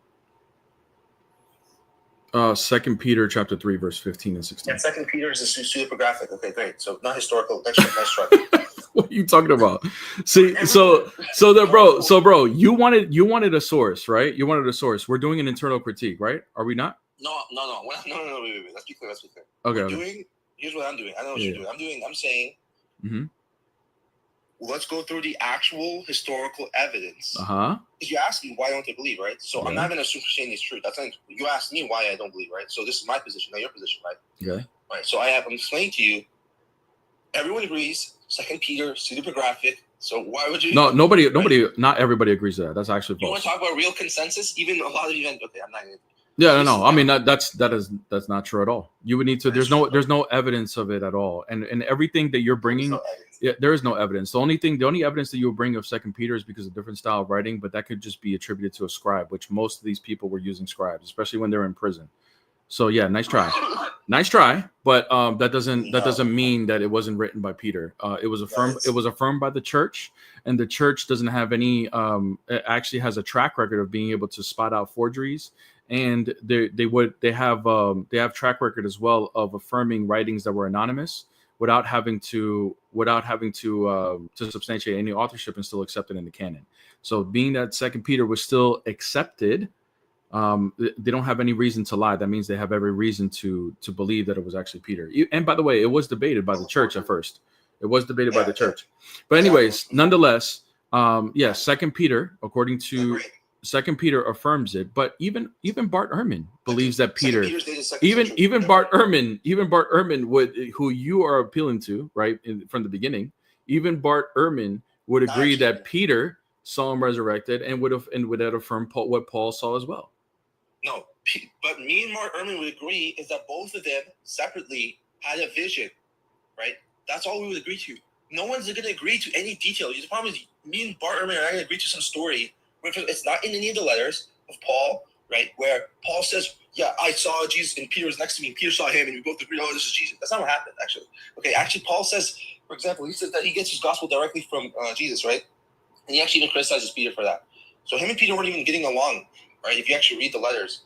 So I don't know we know that. We know that, bro. We know that. Just like Muhammad, just like a lot of people heard a voice. Oh, God speaking to me. And then, that's what happened. It's very straightforward. All right, Peter? Yeah, Peter, he was sad, he was depressed, he believed Jesus rose from the dead. That's it. Even in Acts, even the book of Acts, most of the 11 apostles stopped preaching. They disappeared from the Acts. All right, okay, bro. You're just saying a bunch of nonsense. At the end of the day, how does this prove that they were able? How does it explain that they saw Jesus bodily resurrected? You still haven't got it. All right, I'm gonna go through this one more time. If two people independently having visions, right, is not that rare. First of all, I can give you many stories. The same exact vision. Let me speak. The same vision. Many other religions where people have claimed there's been group witnesses of stuff like this. I don't know if you're Catholic, but even famously there's all these Catholic stories. But then even in other like Hinduism and other religions, you need to prove their hallucinations, bro. Yeah, no. The point is the idea that there's been. You're presupposing because you don't. But here's the thing: you're presupposing because you don't believe in God that they're hallucinations. And even psychologically, in order for them to be hallucinations, the only way that there can be hallucinations of the same exact thing would be through grieving. Yeah, I'm not presupposing. You are presupposing. You're saying, oh, look, group hallucinations can happen because even Catholics say they saw the Virgin Mary or whatever the case is all at once, right? You're why couldn't that actually be the Virgin Mary and then it wasn't a hallucination? You're assuming that it's not. You're assuming that it's not because you're presupposing your own claims. No, I'll explain to you why I'm presupposing because first of all, people look into it, but second of all, yes, there's this natural assumption because by definition, miracles are rare. Right. So this is bro. What? Let me start with this basic idea. This is why I don't have this argument. Your argument's circular, bro. Okay, where's the circular? Because you're saying, oh, mass hallucinations can happen because look, these people all saw something at the same time. How can you prove that was a hallucination? Wait. My argument is that the prior probability, right? So let's start before I'll explain the hallucination. Let me just explain to you. You need to prove it was a hallucination, bro. Okay, I'll prove it to you. Just wait. Okay, imagine. Imagine. Bro, there's no way you can prove it was a hallucination, bro. Please stop. Don't gaslight. There's no way you can prove it was a hallucination. What do you mean by prove? How do you prove that was a hallucination, bro? What was a hallucination? Okay, let's use the Coptic Church in Egypt in the 60s, right? Yeah, They claimed that they saw the Virgin Mary on top of one of the churches, right? And it was a phenomenon. It happened multiple times. Nobody was able to explain it. Okay, so was that a hallucination? What? Was that a hallucination? Was that a hallucination? I wouldn't necessarily say that specific. It depends on. It goes case by case. It depends on which person you're talking about. What you're talking about. Okay, so how would you explain it then? If it's not a hallucination, what? If it's not a hallucination, how would you explain it? From what I understand, people probably missaw or something. There's something going on. Maybe something. So all that what they so by the way, this happened for multiple years, multiple times. Yes. So you're talking about all of these people missaw something at the same time, the same exact way. Okay, How can that happen? Okay, great. So, on your view, do you think that if I found you some Hindu story like this, would you then be Hindu? No. Okay. Look, this is not the argument. The argument is you need to prove that this was a mass hallucination. How do you explain it? I see. Here's the thing. I believe that there's a God, and I believe there's a spiritual world. So if there's Hindus that actually saw something spiritual all at once, I wouldn't say it's a hallucination. I would say that probably did happen, but I would just say that that's probably a demon because of my belief, right? You don't have that belief. You're trying to say all of this is bogus to begin with, right? So fine, you want to say it's bogus to begin with. So explain it. What else could it be? What do you mean? Okay. Explain it. What else could it be? I'm happy to explain it. Just before I explain but it, dude, you saying you're happy to explain it. I've been asking for this for like 15 minutes. You're not explaining anything. Explaining what? You just started Zaytun, so we changed from the resurrection. Go ahead, bro. No, we're not, because you're saying because we want to know what the explanation is that they were able to all see this. You said mass hallucinations happen all the time, right? I didn't say mass hallucination. You actually misunderstood what I'm trying to say. What I'm trying to say is mass witnessing of something miraculous, which is not equivalent to hallucination, that occurs all the time. Which is my point with Paul and other people, right? The idea that everyone sees something, right? And there's like this kind of hysteria. The hysteria, it doesn't necessarily mean they're hallucinating, right? It's not as simple as that, right? It's not as simple as like, but the idea that a bunch of people come together and they see a light. For example, one of the big points of Zaytun is when you look at it, is that what people saw was a light, but then people said, "Oh, that's the Virgin Mary," or people. There was a lot of priming going on. For example, like if you look into some of the earliest people on Zaytun, the first guy, I think he just said, "Oh, he didn't see it as Mary or something," but then later people saw it as Mary. So there was a lot of, like I said, once you have a group of people and there's certain psychological thing, there's a certain kind of hysteria that goes on. The only thing that I cannot explain about this story is about was the light. The fact that they saw it as Virgin Mary, to me, it's easy. Even in the pictures, it looks just like a light. Anyways, so the only issue you're asking me is, where was the light from? Okay, my claim is just because I don't even know, right? Just because I don't know where the light from doesn't mean it's God. Like, what? That's not how it works. That's my whole point. Okay. Now, this is something from the 1960s, and what even much more. This actually was my point, because everything we're talking about was way more evidence than something that happened 2,000 years ago, where we only have one second-hand written source about post-resurrection appearances, right? 1 Corinthians 15, right? Paul never met Jesus. Paul wasn't there for the initial resurrection, okay? So we have one second-hand source from a guy written 2,000 years ago, and you're expecting me to just say, it's just impossible. This is what you're asking me to say. You're saying it's more impossible that there was a misunderstanding where a small group of people like Peter and Paul, maybe they saw some visions, maybe they heard stuff, Again, nowhere in Paul's letter does it explain what they saw, right? The nature of what their appearances, or they saw something, they felt something, and then they were confused, and then they spread it, and people believed it, because people have very low standards for accepting religion. And then, that's how Christianity started. What's so confusing about that? You're saying that's less likely than a guy rising from the dead? Dude, do you hear yourself? Sometimes I wonder if you guys understand what you guys are saying. Are you done rambling, bro? Yeah, I'm done. Yeah, bro. You were just completely incoherent, not addressing the argument. I don't know I don't know where to go at this point. Like you can't explain anything. You're just rambling at this point. So all right, forget stay tuned. Just stick to the resurrection. See you later, brother. See you later. The people have spoken. Oh, sorry, Bryce. I didn't see you coming. I'm sure you wanted to respond to him, but we're moving on. That guy is That guy was just rambling. What the hell did he just say at that point? Like, I don't even know. I was just letting him talk because it was just like what the hell was he saying, bro? He didn't know what to say. It was just he was compensating for the lack of answers that he had. So sometimes when you don't have an argument and you don't want to admit that, you're going to compensate by saying a whole bunch of nothing.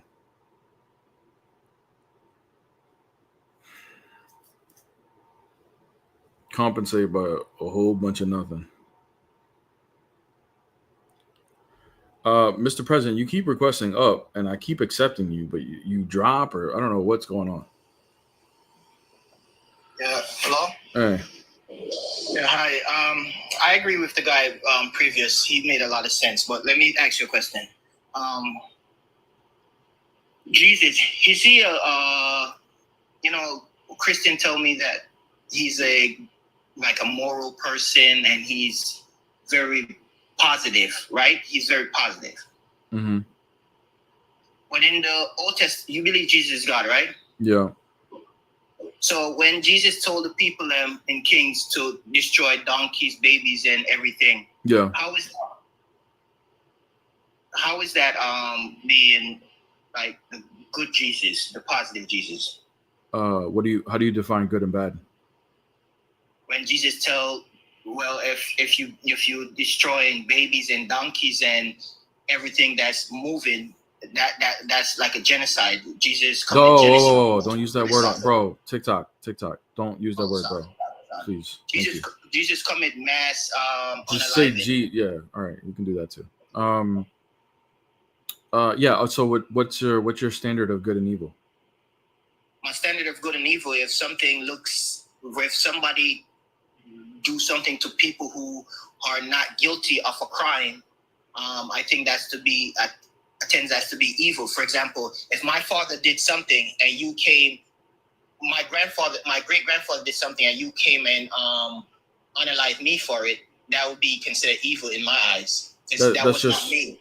But how do you objectify that? Like, that's just your opinion.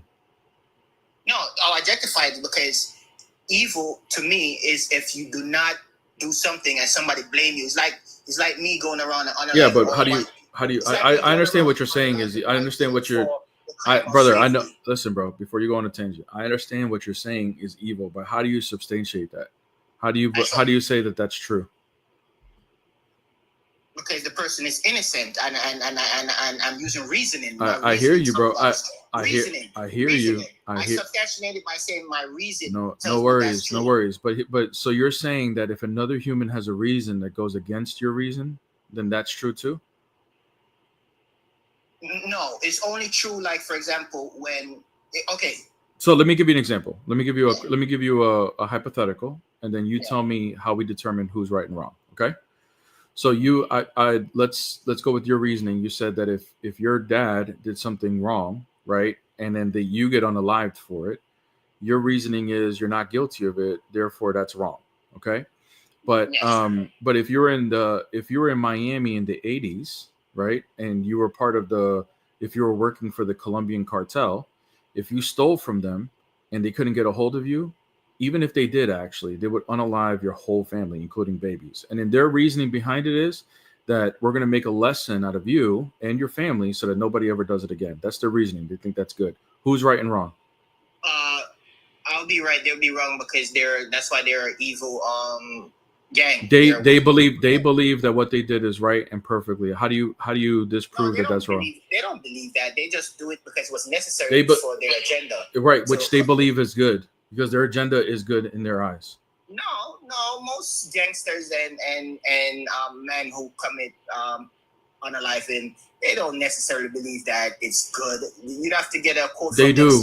They do. Most of them are sociopaths, bro. So yes, they do. They and some of them enjoyed it. Like some of the assassins actually enjoyed their work. So I don't. So how do you? So what standard? What I'm saying is you're giving me your opinion. That's fine. I want to know what standard you're applying to define whether that's good or bad. The standard that you are innocent you're innocent. A person is innocent until they commit the crime themselves. Yeah, you're repeating your claim. I want to know how do you what standard do you apply that that's true? The United States Constitution also. I'm planning off for the United States Constitution. The United. So you're saying the United States Constitution is the source of objective morality? It is part of a source of objective morality. Okay, It's part good. of So at one point in the United States Constitution, it was perfectly allowed for people to have slaves. You think that was objectively good? it was not objectively good, but they correct that. Okay, so then, somewhat. okay, so then the United States government is not infallible, right? No, they're So not. then, so therefore, it cannot be objective. So, what objective standard are you applying that the reasoning behind the Colombian cartel, what they decide to do, is wrong? No, but let's go back to the Jesus. It's Jesus. That's what I'm saying. What he has done in the Old Testament is wrong based on just logic. The logic that. Well, okay, what that's what I'm asking for. What logic are you basing that on? Human logic that says that if it's like, for example, if I know that I did not commit a crime and you're going to unalive me for the crime of my 10 grandfather before me, that seems wrong and illogical to hurt someone. That's I know you feel like it's wrong, but I'm asking for what standard are you applying to objectively say that's wrong? I gave you standard humanity. Okay, so humanity, there's other humanity that would see that, like the Colombian cartel, because they're humans. They saw that doing something like that is a good thing. They wouldn't, and that's where I difference with you. They would not agree that it's a good thing. Yes, they would. Yes, they would, no. Because the way they would look at it, the way some of them would look at it is that if you steal from me, I need to make an example so nobody steals from me again, and I'm going to and it's necessary and it's good because what they do for a living provides what they do for a living provides for their family. They look at it like war. Okay, yeah, so. I would not say that that they believe it's like morally good to do this. How do you know? How do you know? Because I have friends that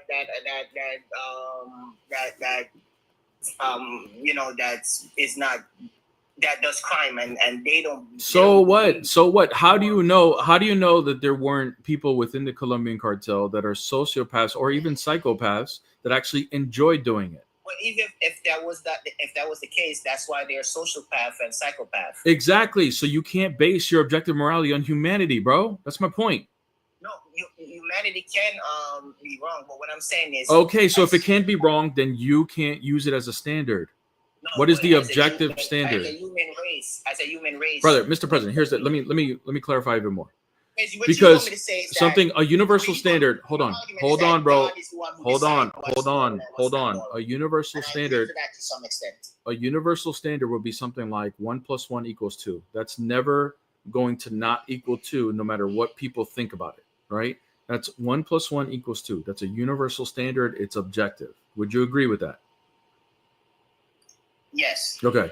So you're making an argument about something is good or bad in the Bible. All right. And I'm saying, what standard are you using in order to support your argument? Because it's one thing to say this is my opinion, and it's another to say that this is definitively wrong. I will go even further and say, at the end of the day, this is what I believe, that God is the one who decides there's something moral and immoral. But I believe that if your God is saying that this is moral to unalive all people, then that's a false God. Okay, it's the but here's the thing. God doesn't, according to our belief, God doesn't decide what's moral or what's not. God encompasses what's moral. It's within His nature. It's the same. It's the same thing we're saying. Decide. No, it's not. No, it's not. Deciding. It's crucial. I understand you're trying to say the same thing. I'm not saying you're trying to be tricky, but I'm being very precise with my wording. Just hear me out. I don't think you're necessarily disagreeing with me. So I'm with you. I'm just being very precise in the wording because it's key to understand that that we believe that God is all good. He encompasses all morality. So it's within His nature. So if He passes divine judgment on a group of people, by definition, if He is the one that grounds all moral good, then by definition, if He does that, you cannot argue that it's morally bad. If you want to do that, then you need to bring a standard that we need to apply that it's bad. Yes. If you look, that's what I said. That I believe that God is the one who encompass all moral, what's right and wrong, what's sin and what's not sin. At the same time, if you're telling me that God did do something that seems to go against His nature, which is to unalive people, to pass judgment, to unalive people who are innocent of a crime. The thing is, how do you know that even those babies were going to be innocent all the way through their life? If those babies, if those hold on a second, hold on, let me finish. Because if those babies were going to be guilty of something, right, and God is all knowing, because you would need to accept that if we're going to do an internal critique on this, then he would be able to determine whether this entire society was going to be guilty or not. Am I right? Yes, but here is the situation. God allows for free will, and just like He allows other people who have, like the Mongolians, for example, who Genghis Khan that unalive a lot of people, he allowed those things, make those things play out. Mm-hmm. It would go against his nature for unaliving those people because of what he knows that what they were going to do to, that they was going to do evil stuff, even though they didn't do evil stuff. Okay. So they didn't do evil stuff at the time. What they were sentenced for. They were sentenced to be unalive for a crime that their forefathers did. That, and it was just because they did not support the Israelite, and God punished. And what's the reason? Okay, why is that important? Why is that important? Why is that important? Had to do with it. If God encompasses all good and He decides to do it, then you can't deny that it is good. Well, I'm just saying, with the donkey, don't have nothing to do with it. The donkey. So what? What are you, an animal activist or something? Did you eat chicken in the last couple of days? Did you eat burgers? Did you eat meat at all? Are you a vegetarian? Would that go against God? Are you a vegetarian? Are you a vegetarian or something? No, but to unalive an animal for no reason. Are you a vegetarian? But donkey's not a Are you a vegetarian? Are you a vegetarian? No. Okay, then. So you're unaliving animals just for your own needs, right? No, what did the animals do? What did the animals do to you to deserve to die so that you could be fed? Because God gives set up a system where this is how human beings survive. No, it's not actually. You can survive without meat. You can survive without eating animals. They're called vegetarians. No, you unaliving the trees. Wait, you saying unaliving the trees? Okay, so you don't believe in unaliving trees then? I believe you have to unalive to live. If you don't unalive the trees or the animal, bro, I understand that the trees are a living organism, but do they have any mind or anything? Does the chicken have a mind? It does have a brain. It has a mind. It doesn't have a rational mind, but it does. Yeah. You can eat from a tree without killing it, right? Yeah, you can eat that. That's true too. You can just eat fruits.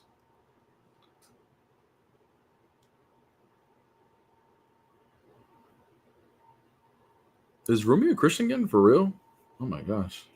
I don't know. I wouldn't believe everything I see. All right, Mr. President. I think we hit the end of the road here, buddy. Thanks for coming. So, what did the donkeys do? He's fighting for the donkeys. What do the donkeys do, man? We're fighting for the rights of the donkeys. What's up? I'm sorry. It's all right. That was funny. It was funny. How's it going? Going good. What's your faith? Agnostic atheist, I would say. Okay. Do you want to? You can pick which. Why you can answer why you're not a Christian or why Christianity is illogical or logical, whatever. I would say it's a bit illogical in the sense of believing all of its words to be true. I believe that the Bible is made up of parables rather than like actual truth. I wouldn't say that like, Jesus was the one who turned water to wine and walked in water and did all these incredible things, but I would say that he was a good person and he taught to love everyone and be kind to one another no matter what the other person has done. And I think those core values are really good in the Christian religion. However, just taking that to fact is a little strange to me. Okay. I don't even know how to respond to that. So, I mean, you don't take the Bible as true. Okay. Why don't you believe in God? Let's just go there. If God were to be real, I'm quite upset with how he runs the place. I think to say that you have to believe in him, and if you don't, then you will be banished to the depths of hell, is a bit extreme. I would say like an all-loving God wouldn't do that to people just because they don't believe, right? Like you hear a lot of times, like if you don't have faith in God, if you don't, he doesn't do that. God, he doesn't. But that's a misunderstanding. Like, that's a misunderstanding. It's due to an oversimplification that what Christians are doing. Hell is not a place that God created to then punish people for not accepting him. God doesn't make decisions like that. He doesn't have a mind that thinks like humans, where because of A, then I will do B. He's all knowing. He encompasses all knowledge. So he doesn't change, right? So the purpose of humanity is to be in communion with him. And whether we accept him or not, when we die, our souls will go back to him. Now, we will be experiencing his love. Those that have accepted God will experience love for what it is, which is pure bliss, happiness, what people would describe as heaven. But those that have rejected him, they will be receiving his love, but because they rejected him, it would feel like torment, wrath, hell, fire. But it's the same experience. It's the same thing, but just a different experience, depending on whether you accepted him or not. So if I don't accept him as the true God, he will honor your decision with your free will. Well, I mean, your decision is your decision. So if you choose not to accept him, by the time you die and you're out of your body, you're going to be fixed on that decision, and that decision will then result in you experiencing God's love in a tormenting way.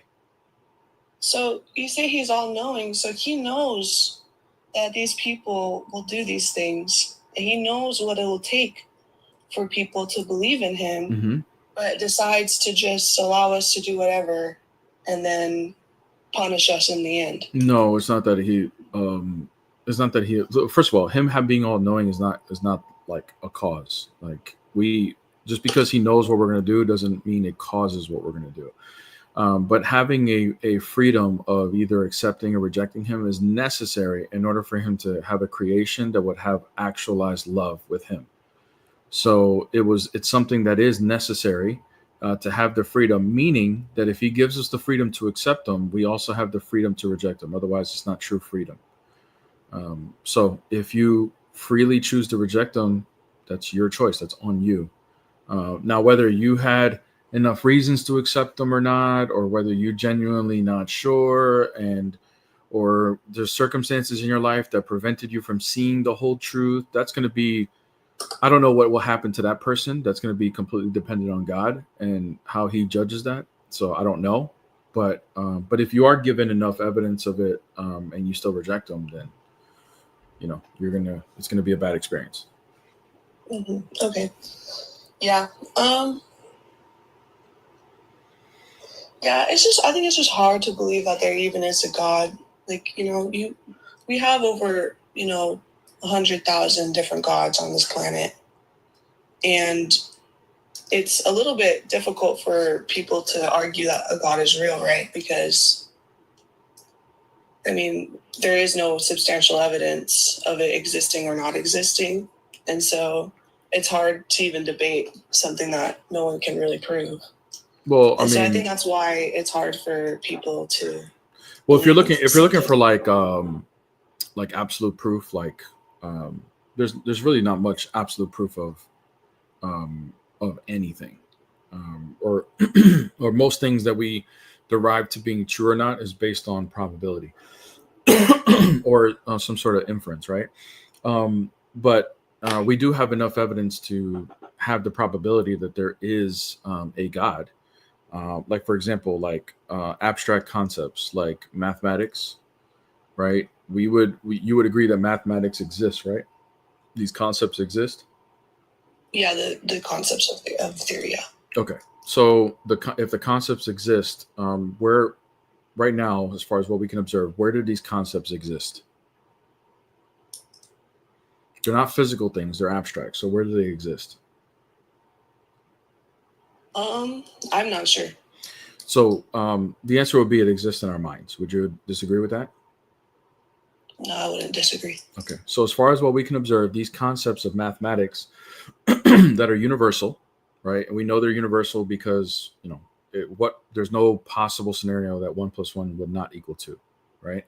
Mhm. So these are universal concepts and they all exist in our mind, right?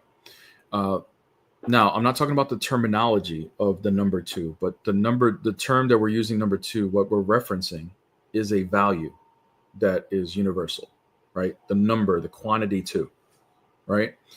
We know that these values existed even before there were human minds. So if these concepts only exist in a mind, where did they exist before there were human minds?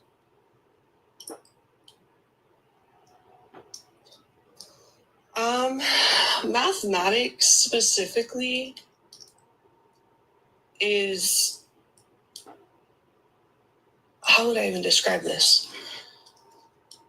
I wouldn't say it's on the same level as religion just because it's a theory that can be proven.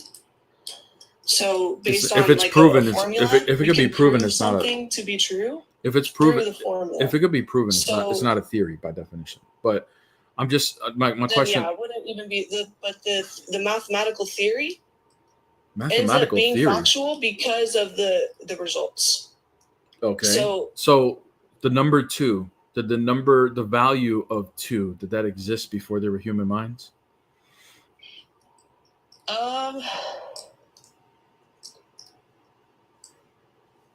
I can't even say yeah because I don't know. Okay, if so other a scientist. If beings we're are talking to able a scientist, understand that. if we're talking to a scientist, right? Before there were if we ask him before there were human beings, how many suns were there in our solar system? What would his answer be? Most likely no. He would say Like, there's there would no be one. suns before humans Sorry, there'd existed. be one. Sorry. Okay. Yeah. Okay. So he would say 1, right? So that means that Right. value of 1 still existed within the universe before human minds. Yeah. Okay. So where did that value exist before there were human minds if they only exist in the mind? Well, then, based off of what you're saying, it always existed. Yeah. As far as what we can observe, it's eternal, right?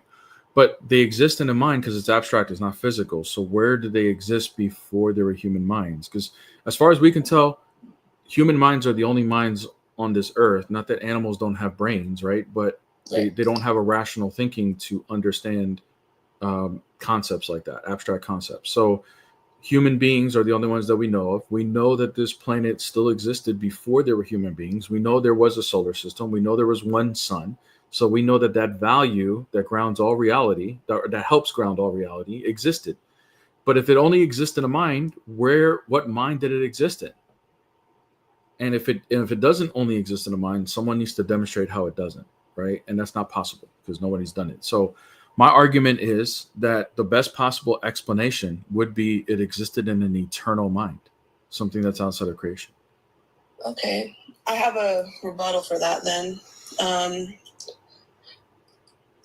Because if, let's say, this whole planet was destroyed and all of humanity was wiped, everything was wiped, and life started once again. Mm-hmm. The mathematics and sciences will come back because those are things that will happen and are true. But what won't come back is religion. Religion won't. How do you know It that? will come back, How but do you- it won't be the same. It How won't do be you the know Christian that? religion. How do you know that for sure? How do you know that for How do I sure? know that? Because do here's you the honestly believe that here's Christ why. will come to the planet and crucify Well, I mean, himself again? if God is the one that grounds the reality of mathematics, right?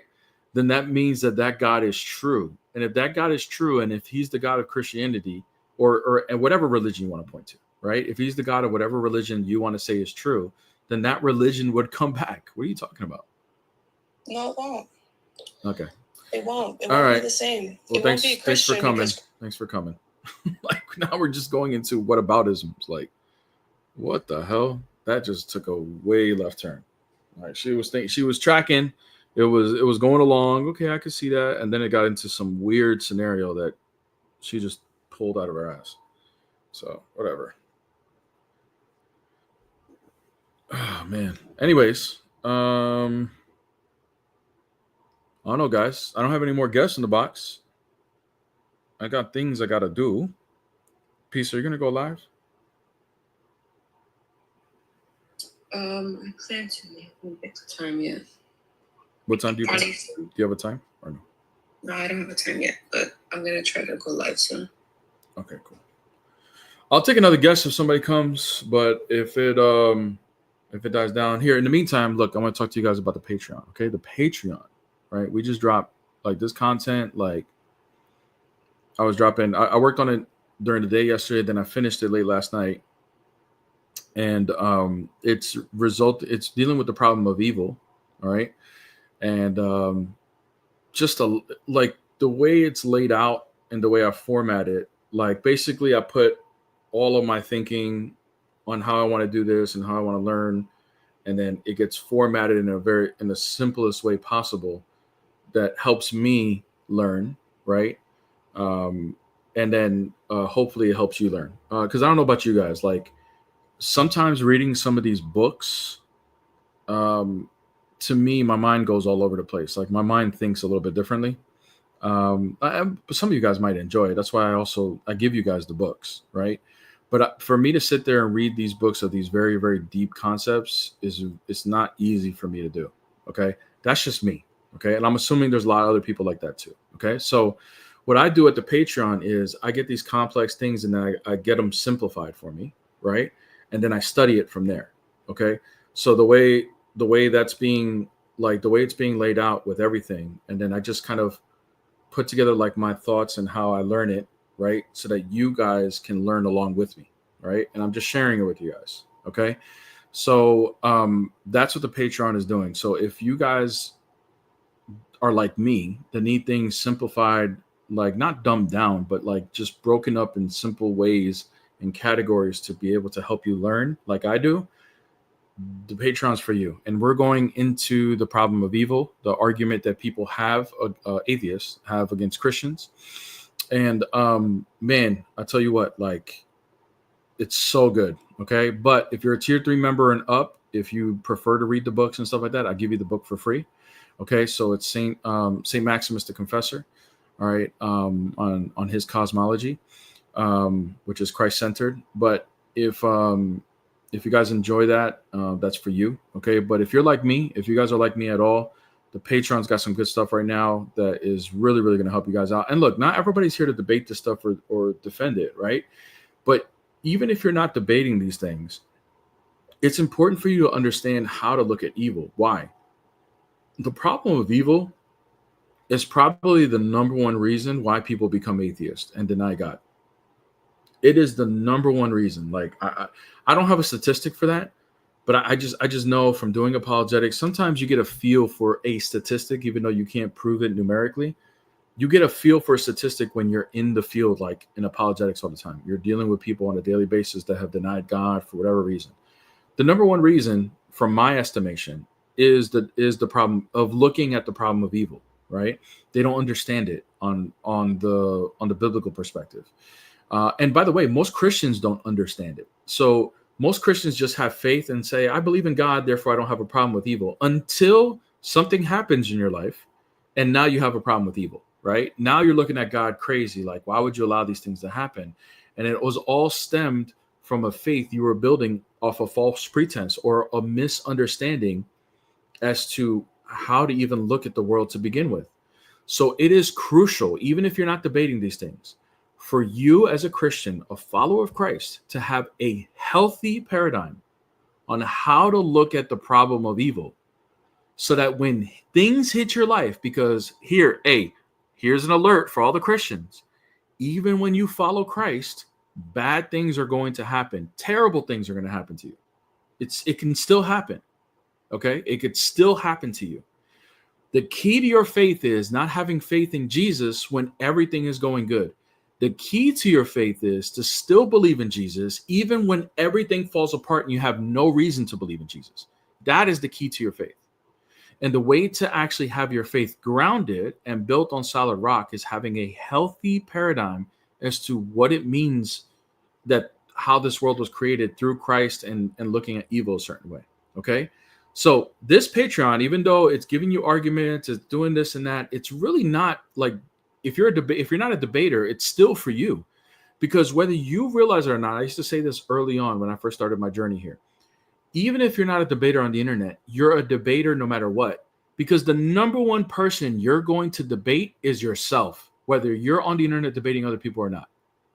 You're always going to debate yourself, because when things go bad in your life, that is where the voices start to come in. That's where the thoughts start to come in. Is God real? Is Christianity true? Is Jesus God? All those thoughts are going to go in your head, and you have to know how to respond to yourself.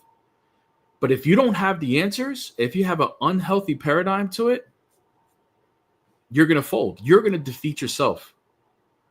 You're going to defeat yourself. So what this Patreon is doing this week is giving you the groundwork to build a solid paradigm on how to look at evil from a healthy perspective, from a true perspective on how the church looks at it. And it makes logical sense. There's no other explanation to it. Not only is there no other explanation to it, it gives you another view of life that you've never seen before, that you can only get through divine revelation. So anyways, I encourage all of you guys to join it and go study it. This is important stuff. Very, very important stuff. So anyways, oh my gosh, this guy is back. Holy crap.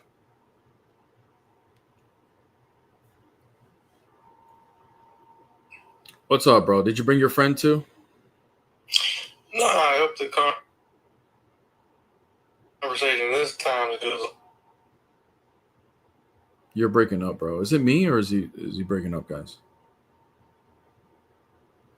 Oh no, it's him. Bro, you got bad connection, man. You're lagging. Guys, am I lagging too, or is it just him? You guys can hear me okay, right? Logan asked a good question while we wait for him to connect. Logan says, do you believe the trials and tribulations we go through are a test of faith from God? Yeah, they could be. They could be tests, or maybe not. They could just be bad things. They could just be bad things that have just so happen to happen that have nothing to do with God, right?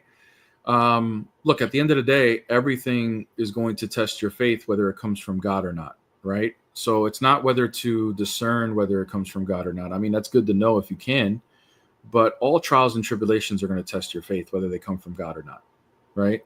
So the key is you are to hold your faith in Christ the whole way, no matter what, whether it's from God or not. What's up? Are you better now with your connection, or?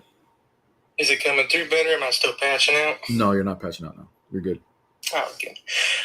Okay. Well, I kind of like it ties into what we were talking about the other day before you booted us. I find things in the Bible that are problematic with the moral God claim, like it condoning homophobia, sexism, implied rape, slavery, genocide. Bro, oh my God, dude. God. Brother, I gotta drop you. You use like 5 words that are banned on TikTok, bro. Like, you can't do that.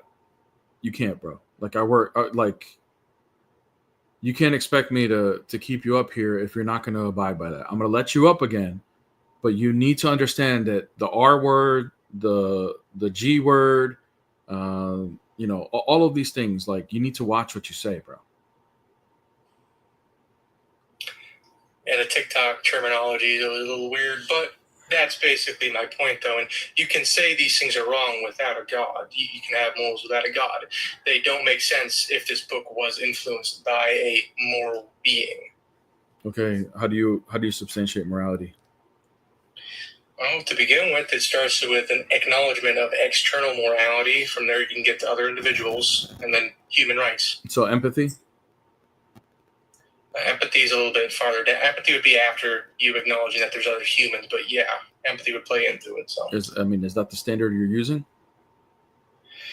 The standard I'm using is acknowledgement of other individuals in reality. Which would be empathy, right? I mean, I wouldn't say just empathy. I would just say acknowledgement of other individuals because it encompasses empathy, individual autonomy, people's... Okay. Why is that standard correct? Well, I mean, I think it's pretty bare basics. There's nothing I've said that is just out of the water, right? There is an external reality. I didn't say you did. I just want to know why you say that standard is correct. All right, well, I think it's correct because with your senses, you can acknowledge an external reality, and then you can work through getting some morals, but only after you acknowledge that external reality. Morals come from us, not from a God. We decide morals. That's your presupposition. But what I'm saying is, why do you say that that's objectively? Is that universal, what you're saying? That's universally correct? Yeah, there is an external reality that is universally true. I'm not asking about if a reality is true. I'm asking if these morals that you're establishing based on this, are they universally correct? All the morals I've established is just, other humans, individual autonomy, individual rights. Yes, those are true. Those are real. Those are objectively true. I'm not asking if they're real things. I'm asking, is that universally morally correct, what you're saying? I'm going to say yes. Okay. How do you substantiate that they're universally correct? It's just an acknowledgement of other individuals. Yeah. I mean, there's people that are born without empathy at all. Who are you to say that that's wrong? I mean, you're kind of making is the exception the rule? Who says that's an exception? It is an exception. Most of us have empathy unless you're like Jeffrey Dahmer. Okay, so which we put those people away. It doesn't even need to be that. I mean, there are people. There's governments that have no empathy of other people, societies that are attacking other societies, right, and have no empathy. Almost like they're living in ignorance of other individuals living their own lives. Well, that's fine. Regardless of how you want to paint that picture, who are you to say that that's wrong? What standard are you using? The standard I told you to begin with. Right. What you need to substantiate as to why they need to accept your standard or not. Because mine has to do with just acknowledging external reality and other individuals living their lives. And why is that right? What they're doing is they're acting in ignorance or in arrogance. That's just your presupposition. You're making that claim based off of your own presupposition that your standard is true. Why is your standard true? Well, I mean, it starts off with a premise we can all de facto. Not everybody agrees with your premise. Use your senses. Is there an external reality, or are you the only person here? I'm not talking about external realities. I'm talking about what you say is morally good, right? You're saying being thoughtful of another person in your reality is good, right? I'm asking you to tell me why you believe that's a universal thing and that is correct. If you can recognize there's other individuals, it's better to recognize that there are other individuals than to live in ignorance. Based on what? Rationality, reasoning. Okay, and if another human has a different reasoning, how are they wrong? Well, you have to make the argument about their reasoning. You need to make the argument why you're right. That's what I'm asking you. The burden of proof is on you. You're making this claim. Because mine is it doesn't involve being ignorant or arrogant of an external reality. It's involved with working within the facts. Once again, your claim of being ignorant of reality or anything is based on the fact that someone else is not following your standard. Well, all you're doing is presupposing your claim is true. The burden of proof is on you to prove your claim. Don't shift the burden on someone else. You're claiming that this standard is universally correct and it's an objective morality. How do you prove that? Prove that it is. It's objective in relation to the individuals, but it doesn't go any farther than that. Then it's not objective. It's not objective. Is something that is universal beyond an individual. You're brother. If it's you cannot say something is objective only to an individual. That's the definition of subjective, brother. Morals are only objective to rational mind, which is us. If you apply a God into the scenario, it makes him more malleable. Brother, you're not even acknowledging what I'm saying, are you? We just have a different view on it fundamentally. You just made the claim that an objective morality is only objective to the individual. That by definition is not objective. You contradicted yourself. That's subjective. I personally wouldn't even say objective, but if you had to use the word, you could say it's objective in relation to. Okay, so then you do agree it is subjective. It's based on the individual, right? If you really want to get down to the nitty gritty, yeah. It's okay, then why should I accept your opinion on what's moral and what's not? Well, for like simplistic stuff, I'm sure we could agree it shouldn't be that hard. Is changing the course of someone else's life, is that for you to decide? Well, I mean, if we're going to make an argument that our God is immoral, you need to bring something that is going to be objective, not just your opinion, right? Because if we're just going to be spewing opinions, we're not really doing anything at this point. This is not one of those lives, right? Like I can ask you, what is your dream car, right? Mine is a Rolls Royce, right? You may have something different. Who's right or wrong? There is no right or wrong. That's just an opinion. So we're not going anywhere with it. The purpose of this live is to bring arguments to see what's true and what's not. Based upon an external reality and individuals, that's morals based upon facts that are real, whether you acknowledge them or not. You're making the claim that it's facts and it's objective, but I'm arguing that you cannot. Other individuals, is that actually true? Yes, external realities, other individuals are true. Now, what is to say that I have to think about this other individual in order for me to be right or wrong? Well, when you're living your life, it's a lot like driving. If you're driving like you're the only one using the road, you're not going to get very far. You're a danger to yourself and others. And those type of people, we typically take out of society until they can recognize other individuals. What are you talking about driving? Like, give me an example of what you mean by driving. All right. Live life kind of like driving with an acknowledgement you're not the only one on the road. You're not the only one living your life. And if you don't acknowledge that, you are a danger to yourself and others. How do you know if someone's not acknowledging that? Or driving in the how do you measure whether someone's not abiding by that? Easy. If they're willing to step on other people's individual autonomy, their rights and whatnot, or they just don't care. Okay, so if you go down to South America, to Colombia, there is no laws as far as like on the street. There's no speed limits. There's nothing. People can just pop up on the curb and avoid traffic all day long. All right? Is that right or wrong? Is that right or wrong for you?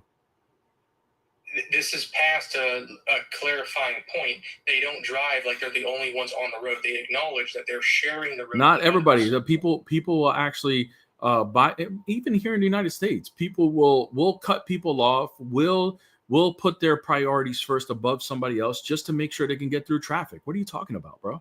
Are those people not more so a danger to themselves and other people that are? Says who? Sometimes they do it for their own good, and it actually works. Says who? Who says that that's right or wrong? How would you justify morals? You tie it back to a God? Of course I do. That's the only way you can do it objectively. Otherwise, you're only saying morals are subjective, which is fine.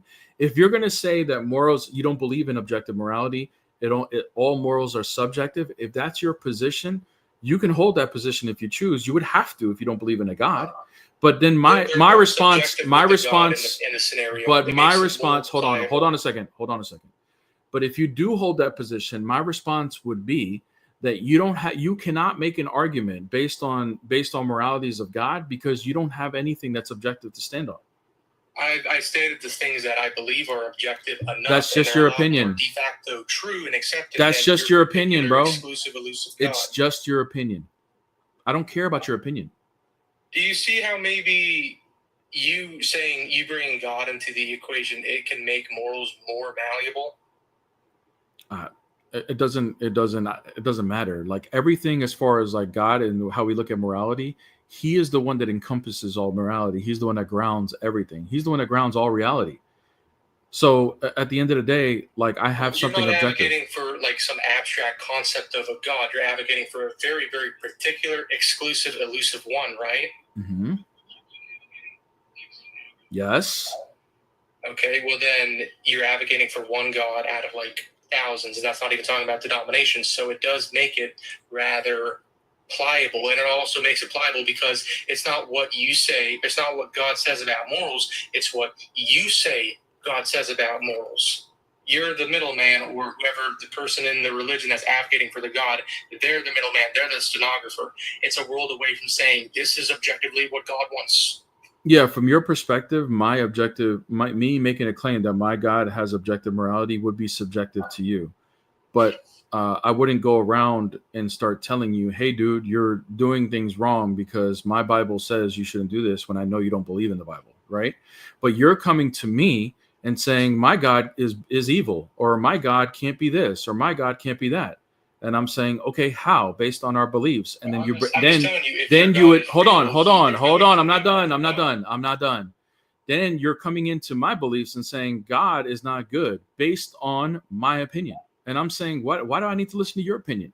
Can you substantiate what you're saying? And you can't. Yeah, my morals completely throw out Numbers 31 and Exodus 21:20. Don't care about your morals. Your morals are not an authority. Your morals are just your individual morals. Who cares? That's like you coming to me and saying, hey, dude, my dream car is a Maybach and yours is a Rolls Royce. You're wrong because my dream car is a Maybach. Okay, cool. You can have that opinion if you want. Why do I care? Why do I care? A little bit of a stretch of an analogy, don't you think? No, because it's all based on subjectivity. You're basing everything on subjectiveness. It's just your opinion. The very first two things you I said was you have an opinion. Acknowledging an outside world and acknowledging other individuals. Yeah, why is that objective to you? No. How is it subjective? It is de facto objective. You're saying it's subjective. Because there's other people. Because there's other people that think differently. Why are they wrong? How do you substantiate what? An outside world with other individuals. What somebody who had, hold on. You understand that you're not. You see, you're trying to be tricky here. You're trying to say that I'm denying that acknowledging there's other people. There are people that don't have empathy, that acknowledge there's other people and use them for their own advantage and have no problems or emotions otherwise. They don't feel guilty about it. Okay, so are those people right just because they acknowledge there's somebody else that exists? They acknowledge other people exist, and then they live their lives in arrogance because they willingly. Is that right or wrong? That other people are existing, living their own independent. Okay, good. Is that right or wrong? It's wrong because they're living in based on what? At that point. Based on what? You're saying they're living in arrogance. Why is it wrong to live in arrogance? Why? If they're going to live in arrogance about something just that doesn't matter, then it doesn't matter. But if they're going to live in arrogance about other people who are living their lives, and in so they're going to encroach upon their lives because they just. Why is that wrong? Why is that? I understand that that's what you're calling it. Why is it wrong? Does anyone have the right to come into your life and dictate? Oh my God, dude. You're stuck, bro. Just get the hell out of here, bro. You're stuck. You can't answer the question. All you're saying, you're just appealing to emotion. Well, does anybody have the right to encroach on your life and everything? Like, bro, why? Why is it wrong? Give me a standard. Why is it wrong? Don't have it. It's just your opinion, bro. I don't care about your opinion. That's my whole point. You're entitled to your opinion. You can have it if you want. I won't argue your opinion. But you can't you can't bring an opinion and say this is proof. No, it's not. What's up? Good morning. Good morning. What's your faith? I would like to put my opinion in as a pastor's kid who left the church after doing research. I'm not. Did you just hear me say I'm not interested in people's opinion? Can you bring an argument that's objective? I can. But I'm gonna start with using your opinion. Okay. How would you describe your God? And as far as what? Let's just He's the creator. He's eternal. Let's start there. No, as a most people describe your God as a loving and benevolent father, correct? Sure. Okay. Are there any parts of the Bible that you disagree with on your own? No. I'm not putting any of my own personal thoughts into this on you. No. Is there anything that you disagree with? No. No? No. Okay, so you believe that women should be stoned for having sex before marriage? When you're talking about whether I believe it was right or wrong during the law for them to do that? No, because that is what the Bible says should happen. That's what happened at that time, and I believe God is morally good, including His law. Okay, what do you have? What are your morals including then? I'm not going to put mine in. My morals are just my morals are grounded in Jesus Christ. Love your neighbors, you love yourself, love God with our heart, mind, and soul. Okay. Okay. Do you support LGBTQ? Support how? Like what? Like, not saying you are part of, just do you believe that they are right in loving who they love? No, I don't. Okay, then why do you believe that you're loving your neighbor as yourself when you don't love them? That is not the godly thing to do if you're supposed to love your neighbor as yourself. So Haley, loving your neighbor like you love yourself doesn't mean I have to agree with everything they do. Okay, like, what are you talking about? So I have a child. If she makes a choice that I don't agree with, that doesn't mean I don't love her anymore. Right? Okay, but that's why I said, do you believe that they should be allowed to? Because that means that you're. So they should. So you're asking me that according to the whether, and I'm assuming you're talking about marriage. Is that what you're talking about? Marriage, relations, anything. Yeah, I mean, if they are choosing to have relations with people or whatever, that's their choice. I'm not the judge. They could do whatever they want. Now, should they be married? Marriage is something that belongs to us as believers. Like, there's a certain, we're the ones that have marriage. Like, for them to impose on a sacrament that we have, and then try to abominate it into something different. No, I don't agree that should happen. But if they want to sleep with whoever they want to sleep with, that's their choice. I don't really care. Do I agree with it? No, but that's their choice. They can do whatever they want. I can't tell them what to do. Okay, but why does marriage with marriage then? Since you brought it up, why does other religions believe that it is okay, but you don't? And what is to say that your God is the only God, other than Him saying? Because our God is the only God that can logically exist if there's a creator. The other gods can't logically exist. By what proof? Through the laws of logic. Okay, so Norse gods can't exist? I mean, they can claim to, if you're saying like whether they actually exist as far as like just being a real thing, yes, but they can't be the creator. No, it's not possible. How not? Because it's not possible to have multiple starts of existence, bro. It's just not possible. Okay, but multiple people could have had a hand in it. No, they couldn't. How not? Like, what are you because it wouldn't logically follow. If everything that we know that exists, time, space, and matter, right? Time, space, and only multiplicity exists within time, space, and matter, right? Multiple beings exist in time, space, and matter. Whatever started existence needs to be one existence. You can't have multiple existences start one existence. That wouldn't follow. Okay. Yeah, so multiple creators doesn't logically follow. It collapses. Now, are there other beings? Are there other beings? Hold on. Are there multiple beings that claim to be God? Yeah, I believe that's true. That's true that they're claiming that. I don't believe it's true that there are multiple creators. No, it's not possible. Okay. And a lot of these people are saying that I can't go with belief and my own personal anything, so I'm gonna stray away from that. What physical proof of anything other than I believe that my God created? What proof is there in history and in research that there is a God? I mean, we can go into, for example, like concepts, abstract concepts like math. You believe? We're not going to go abstract. We're going to go history, stating in. Do you know what abstract means? Abstract means that there is multiple ways to look at it. No, that's not what that means. So abstract concepts just mean there are things that exist but are not material. They're not like tangible, right? So for example, like mathematics. You believe that mathematics exists, right? Yeah, I guess. I'm kind of forced to believe it.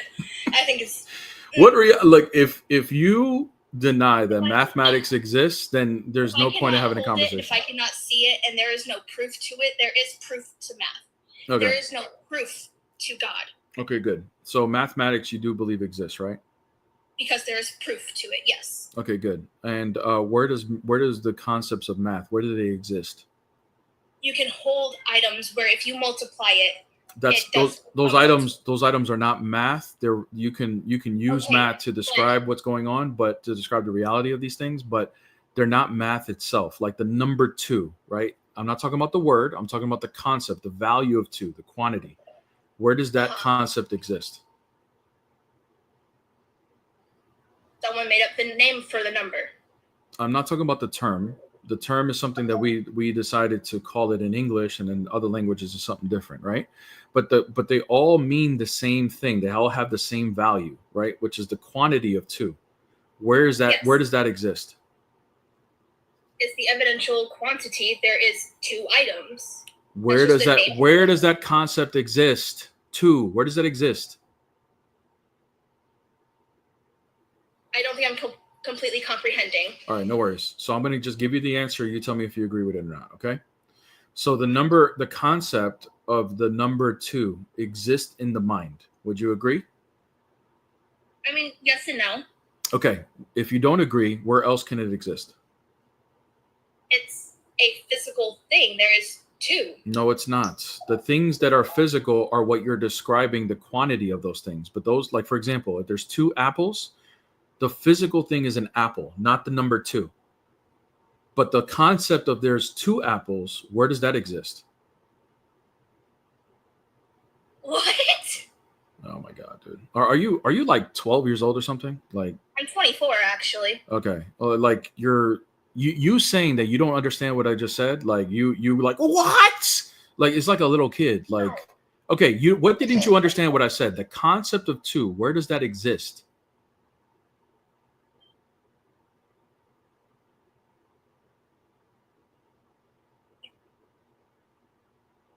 The concept of 2 is a number.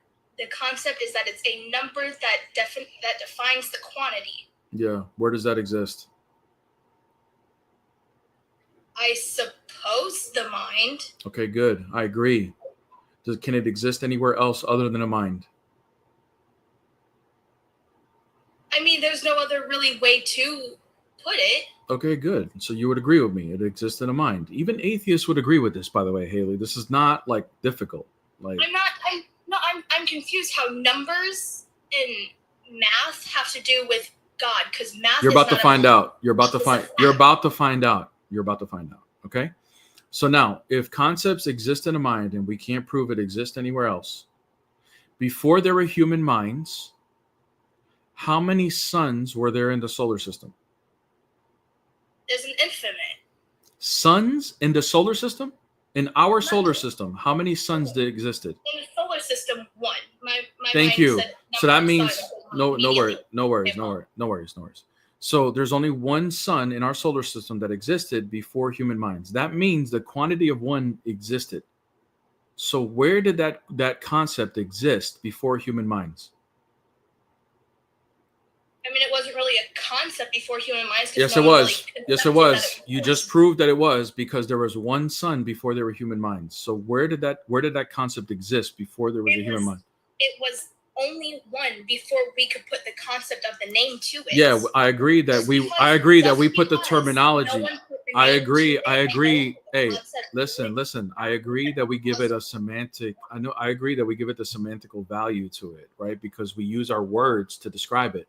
But the concept still existed because we know there was 1 quantity of 1 sun before there were human minds. So what mind did it exist if concepts exist in a mind before humans? How is the sun a concept? How is like the number of suns a concept? I'm confused. Because the quantity of 1 is a concept that exists in a mind. You already admitted to that. So what mind did it exist before human minds? It just happened to be there. Right. Where did it exist? In space. In space. Can you prove that numbers exist? Can you prove that numbers exist in space? Can we get a microscope in space and find the number 2? Is this Sesame Street that we're just going to go searching like Blue's Clues? We're going to start searching for the number 2. Does the number 2 exist under my bed or in the couch? No, it doesn't. Then you can't find the number 2. Exactly. That's my point. It exists in the mind. So what mind did it exist before humans? None, because there were no minds before humans. So then the number 2, so then how do you ground that there was only one sun before there were humans? How do scientists know that? The only way that we know that is because we can only conceptualize that there were no other suns before what Exactly. So that means the concept of the value of one existed. So where did that exist?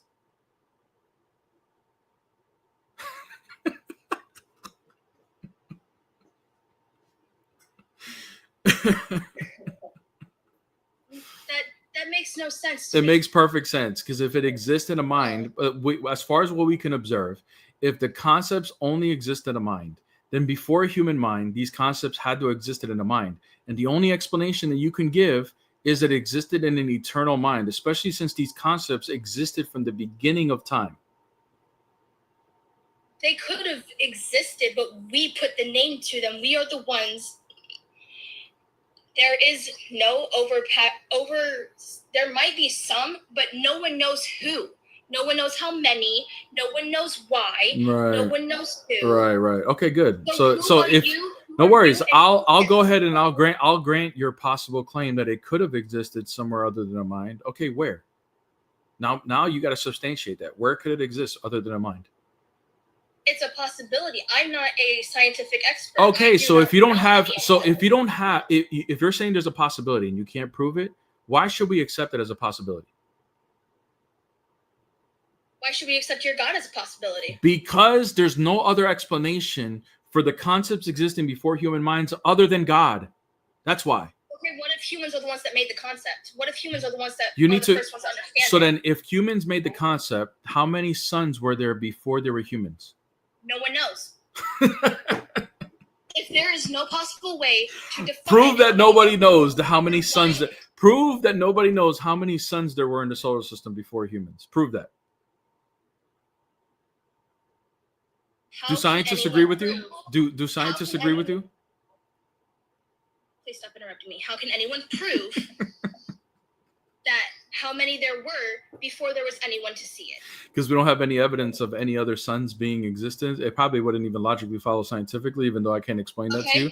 But nonetheless, quantities, in order to understand reality in general, right? In order to ground all reality, and if this reality is still the reality, whether we're here or not, then that means these quantities existed even before humans. They're universal. Or reality is chance. Huh? We happened because of evolution. We could have evolved into something different. We didn't have to become humans. It's just how evolution happened. Oh yeah, how many? Okay, so do you believe that we evolved? Yes. How many things did we evolve from? We evolved through many different stages. Yeah, how many stages? How many stages did we evolve from? I don't know the exact number of stages. Is there a number of stages that people follow evolution from? Yeah, I think there's like... How do you know that if numbers didn't exist before humans?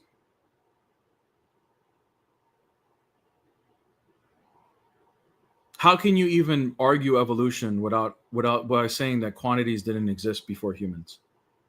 How can you even make the case of it? How can you even say it's true if quantities don't exist?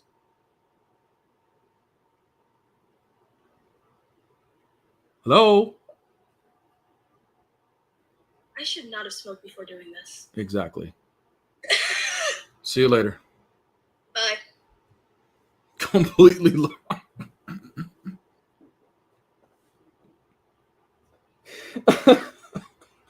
Well, I don't even know why you waste your time like that sometimes. It was a waste of time from the beginning. Oh man! Nobody knows because she doesn't know. Oh my gosh, man. Oh my gosh, man. It was fun for the audience. That's why. It should be. It is the clip of the day. It was torture. I'm sorry.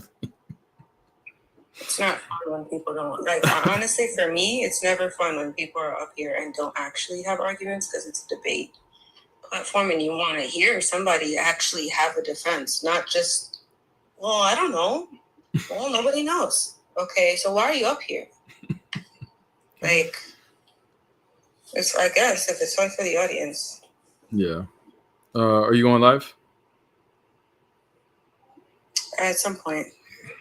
Okay. Well, I got some things I got to do, guys. Guys, I got some things I got to do. I woke up later than I expected. I got a lot of things I got to do. So thank you guys for being here. Appreciate it. Thank you guys. Host is running. Bro, what is it with these people that say I'm scared of them? I don't even know who they are. Who are you, bro? Like, who are you? These people that have no names saying that like we're ducking them or whatever. Who are these people? Want attention. They just want attention. Holy crap, man. Anyways, bro. Anyways, thank you guys for being here. Another great live. Don't forget to subscribe to the YouTube, the Patreon. I already guys told you dope content just dropped on the Patreon. Go check it out. Hit Peace a follow. She's gonna be going live here in a few. She has amazing lives. But thank you guys. Appreciate it. All the love. A lot of good conversations today. Thank you guys for the support. Thank you, mods. Thank you, mods on YouTube. Thank you, everybody on YouTube. Be on the lookout for the new video for today. Go like the previous video yesterday. All right. We got a lot of these Muslims upset because I'm bringing Tawheed arguments. Go figure, right? They want to go bully Christians that don't know anything, right? They can't even tell you what John 1:1 is, right? They can't even describe the Trinity, right? They want to go pick on them and try to bring logical arguments against the Trinity against them. Put it on clips, right? Make a clip out of it. Put it on TikTok and start laughing and saying, "Oh, ho, ho, ho, ho, ho," right? But the minute that the Muslims that don't know anything start to get clipped on Tawheed, then they get upset at me. I'm the bad guy, right? I'm the one that they want a gun for now. That's interesting. But anyways, thank you guys for being here. That's what we do here. We go put the bullies in check. All right, we're gonna go. If people getting bullied, Christians getting bullied, we're gonna bully some Muslims. See how they like it. But anyways, love you guys. Thank you guys for being here. Appreciate it. God bless you guys. In the name of the Father, the Son, the Holy Spirit, now and forever, and to the ages of ages. Amen.